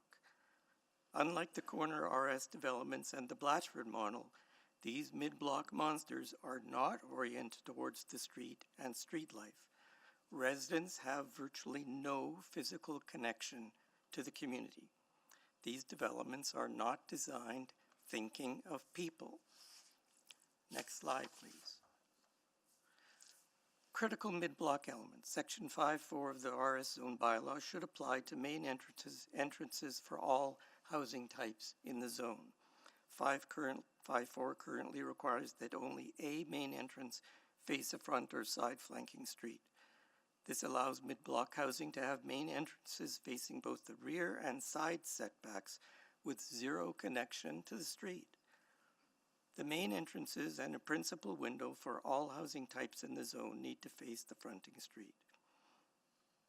I won't mention the side entrances because today's presentation does attempt to deal with that, but I think it's important to recognize the double standard that exists with main entrances that do not face the street and create this double standard in our communities. The recently released addendum in today's presentation from the administration really proposes only cosmetic changes to this section of the bylaw. They don't address the significant problems and the double standard of RS mid-block developments. The proposed facade change really is, and I hate to make fun of pigs, but it is truly just more lipstick on a pig. I would ask the committee to recommend amendments to the zoning bylaw that will help deliver both to current and future residents in the RS zone the same design for people standards that the city promises in Blatchford. Thank you very much for your time and attention. Thank you, Guest Miller. Guest, do you want to go on this panel or the next one? You're good to go then? Yeah, Guest Mymar. Thank you. Good morning, members of the Urban Planning Committee. My name is Greg Maymar. I live in... And sorry, if you can move closer to the mic just so everyone can... they're very weak. Thank you. My name is Greg Maymar. I live in the community of Aspen Gardens, and I'm a founding member of Edmonton Neighborhoods United. I'm here today on behalf of the hundreds of Aspen Gardens residents who oppose the current zoning bylaws. While all agree there is a need for densification, the question is how we densify. What is Edmonton's demand for family homes? Owning a 3-bedroom, single-detached home in or near a city remains the most popular choice of residents among Canadians. 3+ bedroom dwellings are a perfect fit for families, but they have the lowest vacancy in Edmonton of all dwelling types at 2.3%. Why do families want to live in mature neighborhoods? They want to walk to local parks and schools. They want their children to participate in community sports and activities. There's lots of opportunities to own or rent a 3+ bedroom home in these neighborhoods. I'm concerned about our local schools. Most mature neighborhood schools are not sustainable if based solely on local attendance from students. In my neighborhood, for example, if every student living in this attendance area chose to attend Westbrook, our elementary school, or Vernon Barford, our junior high, those schools would only reach approximately 70% capacity. This is actually good compared to a lot of other mature neighborhood schools. In order to attract outside area attendance, these schools often offer specialty programs. What happens when these specialty programs disappear? Our schools become unsustainable. How can bylaw 20001 support our schools? We need more local students beyond what we currently have in order to achieve future self-sufficiency. If we reduce the maximum dwellings per lot from 8 to 4, we allow for more units with 3+ bedrooms than what our current community offers. Does this mean less density? Well, yes, but not as much as you would think. From a density perspective, 8 dwellings at 2.5 persons per dwelling is 20 persons per lot. A 4 dwelling per lot at 4 persons per dwelling is 16 persons per lot. That's only a 20% reduction in population. If we don't look at it in terms of dwellings, but we focus on the population, this starts to make sense. Upside of 4 dwellings maximum per lot is more density of school children, fewer vehicles reducing street parking conflicts, less waste disposal bins required. It's cheaper to build than 8plexes. It's more affordable for renters. 3 bedrooms on average in Edmonton rent for $16.79. A 1-bedroom average rental is $13.39. That's not a great difference, but developers make more profit per square foot on 1 and 2 bedroom units than they would on the larger units. Changes required to bylaw 2001. Reduce maximum number of dwellings from 8 to 4 on interior lots to support more 3+ bedroom dwellings. Reduce the maximum height to the lesser of 10 meters or 2.5 stories to improve compatibility with surroundings. In addition to these previously mentioned recommendations, I also support the work and recommendations made by Residential Working Infill Group that you'll hear later. Thank you for allowing me to speak today. Thank you, Guest Maymar. Guest Klein. Sorry, Mike, same thing. The mic should be red, and please go close to it. Try again. This thing? Oh, sorry. Good morning, Mayor and Councillors. I'm Nicole Klein, and I've lived in Belgravia for 20 years and McKernan the previous 5 years while going to school at the U of A. Thank you for the opportunity to speak today on behalf of thousands of concerned residents regarding the pace, scale, and densification policies affecting our mature neighborhoods.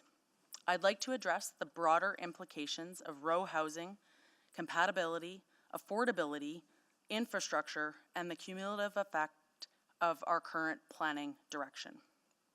First, we need to ask, what can communities reasonably tolerate, accept, or support? There is broad support for gentle, incremental change, such as duplexes, garden suites, and even fourplexes, when done in a way that fits with the character of the existing neighborhood. But what we are seeing now is not gentle. I strongly recommend a cap at 4 dwellings per lot as a more balanced and community-supportable solution. This seems appropriate for gentle densification. You will hear this word a lot today, gentle being the key word. Affordability. We are told that increased density will improve affordability, but the evidence does not support this. New home buyers are competing with developers for mature homes, driving up land costs. Rezoning RS to RSM inflates land value, further pushing homes out of reach. Also, there is serious concerns about how densification is outpacing infrastructure. Many mature areas rely on combined septic and stormwater systems. Where is this study confirming that they can handle this increased load? Larger buildings and higher site coverage reduce tree canopy and increase stormwater runoff. Many other cities have private tree protections in place. Energy efficiency is not mandated, and without incentives, tenants, not the developers, pay the utility bills. Our city plan, zoning, bylaw, and district policy were developed before and during COVID, inflation, and before the federal immigration reset. The city's assumptions are out of date. For example, if Edmonton's population growth plateaus at 1.8 million, we're adding 200,000 fewer people than projected within the Henday. The city has already achieved a large percentage of their 3-year infill target. So why the rush? We must pause and recalibrate growth targets based on updated census and immigration trends. Finally, this is not just about individual rezonings or mid-block row houses, it's the cumulative effect of the new zoning bylaw, the city plan, district policies, and major rezoning areas in areas like Blanchford, downtown, Rexall Place. The private urban forest is shrinking, impervious surfaces are growing, and community livability is being degraded. We urge Council and this committee to prioritize densification in already underutilized zones with existing infrastructure instead of destabilizing mature neighborhoods. This is not a rejection of change. This is a call for responsible, balanced, and community-supported development. I'm asking that this committee approve the following motions. Reduce the number of dwellings on any single lot to a maximum of 4. Reduce the maximum building height to the lesser of 10 meters or 2.5 stories. Reduce the maximum building length to 20 meters. And all building dwelling accesses must not face an interior side. We need to reassess growth targets, update infrastructure and affordability studies, and amend the city plan and zoning bylaw in response to today's realities. Let's build a city that future generations will thank us for, not a patchwork of overbuilt lots and strained communities. Thank you for your time and trust you will listen to the many concerned citizens who voted for you to represent us and who have the opportunity to do so again in October. Thank you. Thank you, Guest Klein. Guest Fonzie? UB Fancy. Thank you there. Oh, thank you. My name is Wilfred UB Fancy, and I'm the Vice President External at the Students Association of MacEwan University. I'm also a student who lives in the McKernan neighborhood, and I have personal experience with the effects of zoning in this neighborhood. When this bylaw was updated in 2023, students spoke out in favor of the change, and I'm here to speak out again in favor of this bylaw. These updates to zoning in key neighborhoods are integral to a forward-thinking approach to student needs. As post-secondary institutions in Edmonton, including MacEwan, project increased student populations over the coming years, students will need safe and affordable housing for the duration of their studies. During the current affordability crisis, affordable housing is all the more necessary for students' academic and personal well-being. Updated zoning, which makes space for this housing, is absolutely necessary. Some key neighborhoods which were affected by Bylaw 20001 are especially integral to student access. Affordable housing in areas with accessible transit is particularly necessary for students who commute in and from campus daily. International students, as well as those moving to Edmonton from rural areas, have a particular need for housing suited to the complex needs of students. By opening these key areas for more multi-unit housing, it has allowed more students to live in accessible, safe areas. Access to safe housing is a need for all members of our community, including students. For those who do not already own property, their lives and well-being depend on the availability of this housing. Personally, upon entering the McKernan area from the north side, there's a stark difference in the number of affordable available units in the area. The words "no units available" were a common occurrence within such a high demand area. With an increased density, more people will be able to live in our inner city and have easy access to our bike lanes and transit offerings. As a student, having safe, reliable options where we can live and study without worry leads to more successful graduates who can give back to our communities. I encourage those contemplating this bylaw and potential amendments to take a hard look within themselves to assess what is truly important. Those who face affordability issues rely on such housing are community members too, not any less so than members who do own a home.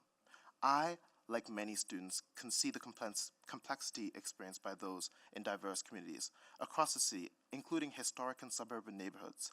I implore the committee to consider how the benefits of these neighborhoods can be shared effectively among residents, young and old. I'm hopeful to see the housing approvals have increased since this update to the zoning bylaw, and I hope to continue to see positive effects in our community. Thank you very much. Thank you. Our next guest is Guest Prokop.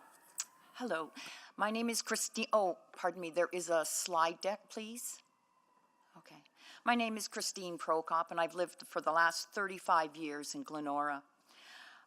Zoning bylaw 2001 is currently ruining mature neighborhoods, totally non-consistent. What we would like to ask for is a reduction of the maximum number of units to 4 units. Parking on the property would be required. Another alternative that I'd like everybody to look at is the major focus in dealing with the housing shortage should be on developing the empty inner city tracts of land already connected to the LRT. For the past 120 years that Edmonton has become a city, City Council worked with the citizens of Edmonton to invest money, time, and effort to hire architects, urban planners, construction professionals, social workers, community organizers, arborists, and various other specialists focused on public safety, health, community, and well-being, all with the focus of making great neighborhoods. Of course, there were rules and regulations and consultation with the communities over the years to ensure the community concept was kept intact. On January 1st, 2024, City Council made the decision to drastically reduce building rules and guidelines and decrease communication with the community. In dealing with the housing shortage, City Council has swung the pendulum to the opposite side with not much thought to the impact on the current mature neighborhoods, residents, or the city as a whole. As a citizen of Edmonton, I feel blindsided and betrayed, evidenced by what I am seeing right in my neighborhood. Houses being cleared off, all the beautiful trees that are 60 and 80 years old coming down. And what are we building? We're still having homes built forward and a level higher than all the others. They're calling them shoe boxes. They have no parking, and the garbage cans are spewed in the alleys. Once where we had 4 residents, there are now going to be 18 to 24 in that same spot. The lack of rules and regulations allow money-hungry developers to build whatever they want and walk away with the profits. The only people that seem to be winning on this matter are the developers who are scooping up the properties and subdividing. Slide 2, please. The solution to densifying is utilizing the large tracts of undeveloped inner city areas of Edmonton already connected to the LRT. In these areas, you have an open canvas where you can design neighborhoods according to the new present homeowners. Design multi-unit housing communities to fit the neighborhood. These areas offer no surprises to the owners and buyers. You see what you get and you're living in and who you're living beside. Slide 3, please. The solution, undeveloped inner city areas of Edmonton. The Quarters has 106 acres of land. City planning began in 2009, projected to have 18 to 20,000 houses. Today, the Quarters station exists there today. When I walk in the area, I'm appalled because I see a beautiful courthouse, the world-renowned Winspear Citadel, and the main library. And across from that, I see a derelict area, and nothing has been done to improve things.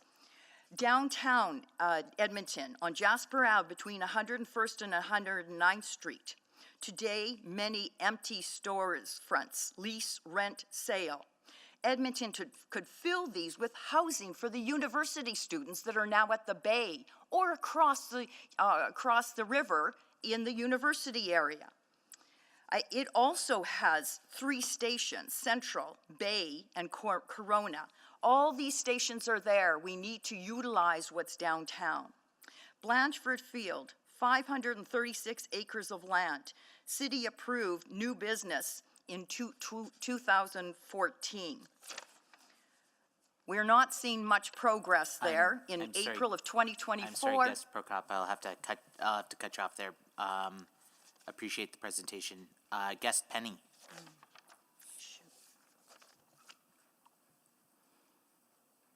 Guest Melissa Penny. I'm just getting my microphone on. There we go. Can you hear me now? Loud and clear. All right, thanks. All right, so honestly, I don't know why I'm here today. It feels completely useless and disheartening, and I can understand why more people don't. Last month, you approved upzoning of 1,400 properties, and that kind of tells me already that council thinks this zoning bylaw is going pretty great. Last week, I heard Councillor Salvador on the news say that you want Edmontonians and developers to know that you don't want to see single-family homes in Edmonton. She sounded like she spoke on behalf of all of you, and I think that needs to be clarified for the residents in your wards, if that's how you actually feel. I did hear today that Councillor Carpnell asked about this. But honestly, it seemed like city administration was dodging the subject. So I kind of wonder who's running this and how many people even filled out this survey about today. I feel like I'm fairly engaged and I heard nothing about it. I heard it was 29 people. And I think that there's a big difference between attempted engagement and successful engagement. There's still been no studies done by the city to find out what the effects of this zoning bylaw is going to have on our urban biodiversity. There hasn't even been a study to establish what species currently exist in our urban residential areas. You've littered our mailboxes with pamphlets about Dutch elm disease and emerald ash borer, which are absolutely big threats. But the real imminent threat to our mature trees is the zoning bylaw and the development and the clearing of lots. This bylaw is going to fast track our loss of urban biodiversity. If you ask any nature lover in this city, they can tell you firsthand how little they see as far as animals and birds compared to even just a few years ago. And I have to ask you, when you drive now in the spring, do insects even hit your windshields anymore? Or are they stuck in your grill when you go anywhere? Sure, there's studies out there, but they're behind. We have lost so much already. And just even in 1 year of this bylaw, we've lost so much more. So I've had now 108 bird species visit my Edmonton backyard. Last year, one of those birds was the only recorded sighting of that species in Alberta's history. So my yard has more biodiversity than most of your city natural areas. And I'm kind of starting to feel that council and city administration might need to buy my book I wrote about this, because there's no way that that should be possible. I think it would greatly change what council and city administration thinks is acceptable landscaping on new developments and how important those mature trees are. And also all of that would go towards preventing heat islands, and it would make it better for people. You know, never mind birds and biodiversity. It'll be a more livable space to have better landscaping. So you say you want people to be more climate conscious. I am quite climate conscious, and but I'm wondering, why should they? If people put up solar panels right now, they have zero protection for a house next door going up that's twice the height of theirs. Devaluing their property, rendering their solar panels useless. Well, why should they? So on one hand, you want people to do one thing, but on the other hand, you're making them do the opposite. So in my neighborhood in Woodcroft, there's a 24-unit building going up that has no parking. It's jam-packed together. And so I took a look at the advertisement to see, well, you know, is this great? Is this going to be affordable housing for people? I have 2 university students in my house. Is this going to be a possibility for them someday?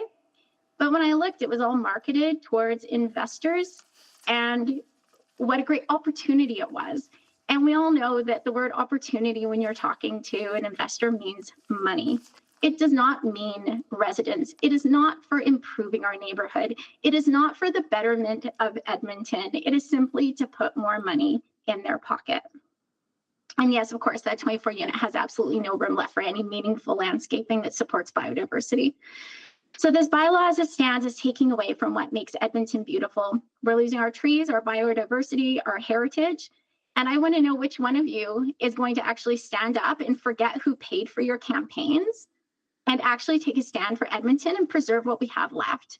Because I think by the time October rolls around and a regular construction season with no amendments to this bylaw, people are going to show up to vote. And it's not the people that don't live here yet. Thank you, that's all. Thank you, Melissa, or Guest Penny, pardon me. Guest Cap, are you with us remote? Oh, okay. Evan Cap, and do you have a presentation? Okay, so if you'll take one of those mics there and make sure to get close to the mic there.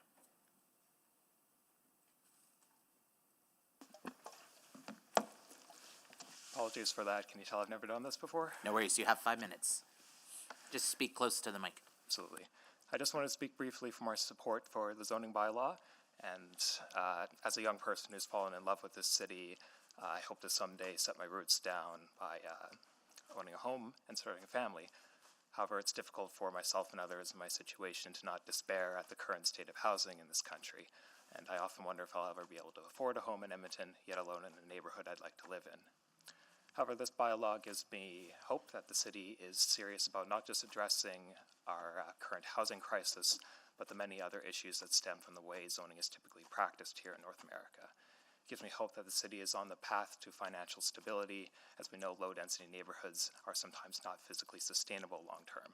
Gives me hope that the city is serious about preserving our wild spaces and irreplaceable farmland, rather than sacrificing them at the altar of endless suburban expansion. And it gives me hope that the city will provide choice for where to live and grow, especially near the services that make the city great, be it transit, rec centers, or schools. Overall, I believe this bylaw is the city choosing to prioritize those who are not currently comfortably housed rather than just those who are comfortably housed. That being said, I'd like to reaffirm my support for the bylaw, and thank you all for listening. Thank you, Guest Cap. I invite all speakers to just stay seated or online for the moment. We'll now go to questions from councillors to the speakers, if there are any. If there are not any, it's not a reflection of your presentation. We just may have our questions already answered. So I will look to the clerk. Okay, Mayor Sohi. Yeah, first of all, thank you everyone for joining us. This is a very, very important conversation. I want to start with the speaker,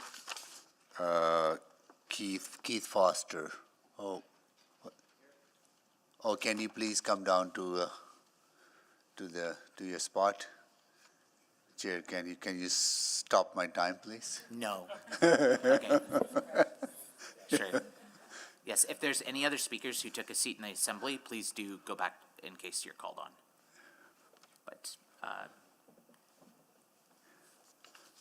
I think you just were grab speaker number here. 3 Yeah, there, yeah. right? So as you settle in your chair, you talked quite a bit about the construction nuisance, which I agree with you, but that's a different conversation than a zoning conversation, because construction nuisance would be caused whether a fourplex being built or single family or, whatever number of units, or maybe extend the construction.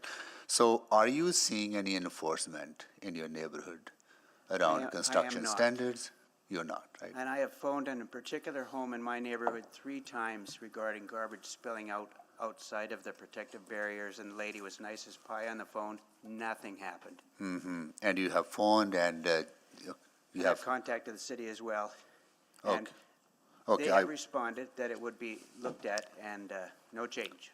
that, I'm going to follow up because that is very disappointing. Thank you. Because we expect developers and builders to live up to community standards. Yes, sir. As we build more homes, right? So thank you for that. I have a question as well for Speaker Melissa Penny. I will confirm this with administration, but it is my understanding that under RS zoning, property owners have the right to build a single-family home if they wish to do so. Is that your understanding too? Yeah, that was brought up at the beginning with Councillor Cartmel and asking for the specific wording. And the response from the city was very vague. And I think that there leaves too much wiggle room. I think that is more for the priority growth areas where we need more clarity. But under RS zoning, single-family dwellings are allowed. Maybe administration can confirm that by they're nodding their head. So, but I'm running out of time. Thank you so much. Thank you, Mayor Sohi. Councillor Knack. Thanks, Councillor Jantz. Thanks to everyone. Short time, so I'm going to just jump right in. Mr. Bolstad, I know you've been on both sides of this table. Having read through the attachment that was included of the recommended changes, I just wanted to get your sense of how those respond or don't respond to the 3 points you raised concerns. Well, I was wondering myself about that. It seems like, and I'm not sure if you're talking about RS zoning in areas like ours or not, but if you are, and if you're trying to pull back on the amount of space that the dwellings are taking up, then that's great. Yeah. If you can pin that back a little bit, it'll mean small suites in, so if you're going to have 4 in there, they're going to be pretty tiny. In terms. Or you might have to do 2, and then you might do a garden suite at the back, so you do a larger. But all of them are going to have to be pretty modest in size. But yeah, if that's where you're going, and you're trying to squeeze the buildings so that they're they're not so long, they don't cover so much of the space and shade the neighbors so much. Yeah, that's definitely heading in the direction we want to see. Thank you very much. Great, thank you. Mr. Miller, always appreciate our chats. Wanted to just check, similarly, I don't know, did you get to read through all of the attachments, for the recommendations in attachment 6 before you? I did. Yeah, so I guess I wanted to take, I think your concern would still be prevalent around, most of this still allows for side entrances. You did flag in your presentation the distance of the side setback. This suggested change goes to 1.9 meters. Were you saying you need more than that, or you're happy with that change but would still ultimately prefer most doors to be facing the street? And the windows and everything else you shared on the Blatchford. Councilor Knack, I don't think I'm all that concerned with side entrances, especially seeing the proposed change. I mean, I haven't measured it out. My principal concern is the main units and their orientation to the street. Fantastic. I'm out of time. Thank you. Appreciate it. Thank you to Councillor Knack. Councillor Salvador. Oh, sorry, Councillor Rice, pardon me. Thank you for all the speakers, and then we heard and many concerns from you, and like last time. So my first question is going to Mr. Balston. So I heard and for the from like city administration, we did do some like the public. I don't know if it's a public engagement, and they do mention the connect with community leagues, but I heard from you the community leagues was not aware of that, did not heard this. So I would like to say where is the gap in that communication? And I don't know, and I didn't mean to be critical at all about the administration and whatever notices they might have put out. We could have just simply missed them. But I did appreciate the fact that they followed up afterwards regardless and came out and put on a presentation for us. And so, so who knows what happened to the original communication? I have no Wonderful. Yeah, because we had a really comprehensive discussion, want to address some like communication gaps and between the city and also between the public. And for me, and that is really important point, I want to make sure everyone and be informed for certain opportunities like today. So thank you for that. All right, thank you. Yeah, the next question is about the parking. The parking, I heard very clear here. We do need minimum on the parking requirements on site and for the multi-using housing development. So I did put a motion last time and to require that, but it did not pass. So from your perspective, what would you like to say that parking and match the requirements on site development and for the multi-unions? So you have a specific number, or you just want to say we should have the minimum requirement? So I want to get it clarified because many of you mentioned that anyone answer could be helpful. I know my time is out. Thank you. Councillor Salvador. Yeah, thank you. I'd like to go to Speaker Abdul Abbasi. Thank you so much for being here. I think you mentioned that you're not just focused on housing in and of itself, but the quality and suitability of the housing. I'm just wondering what you can share around what you're hearing from students around the quality and suitability.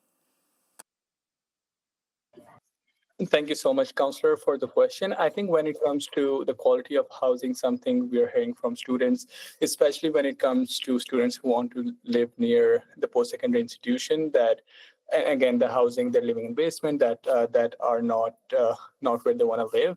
And something that we're hoping the zoning bylaw, and we have seen this do, is by having more housing in Edmonton and increase that supply, so that maybe especially near the university area, that students can have more of that housing. And again, with that 2 and 3 bedroom housing that we have been asking, like we have been focusing on and believe that students need, students do share that housing and the rent goes down. But again, more housing, with more housing and new housing, that will help students to live in housing that has good conditions. Okay, that's helpful context. Thank you so much for that. And I'm going to go to Speaker Penny as well, just to make sure and provide some clarity around your comments. Are you aware of the priority growth areas conversation? It sounds like you are. Yes. Yeah. Just to make sure, the comments that you were referencing are related to priority growth areas, not related to the conversation about zoning as a whole from the city. There, as the mayor mentioned, are already, or people can already build single-family homes in the vast majority of communities under the RS zone, and will continue to be able to. The priority growth areas conversation is related to 5 specific areas directly next to transit and some of those primary corridors. Just wanted to make sure you got that distinction. Yeah, but when you did the soundbite on the news, they didn't make that distinction.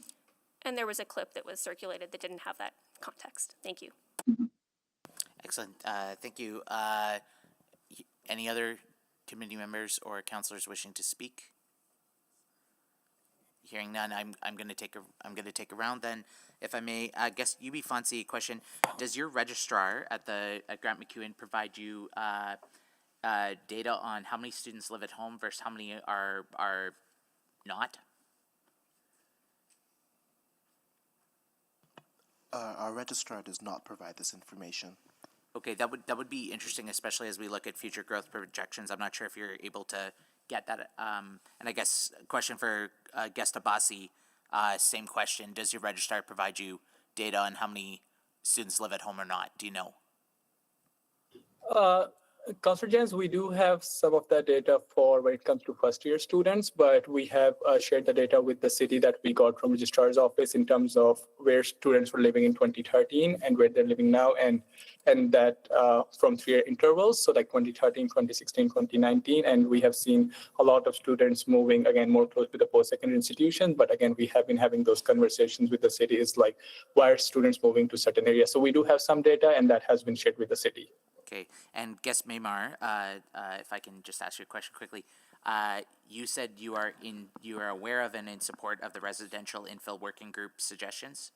Correct. And have you seen the recent iteration of those with the different response to attachment 6?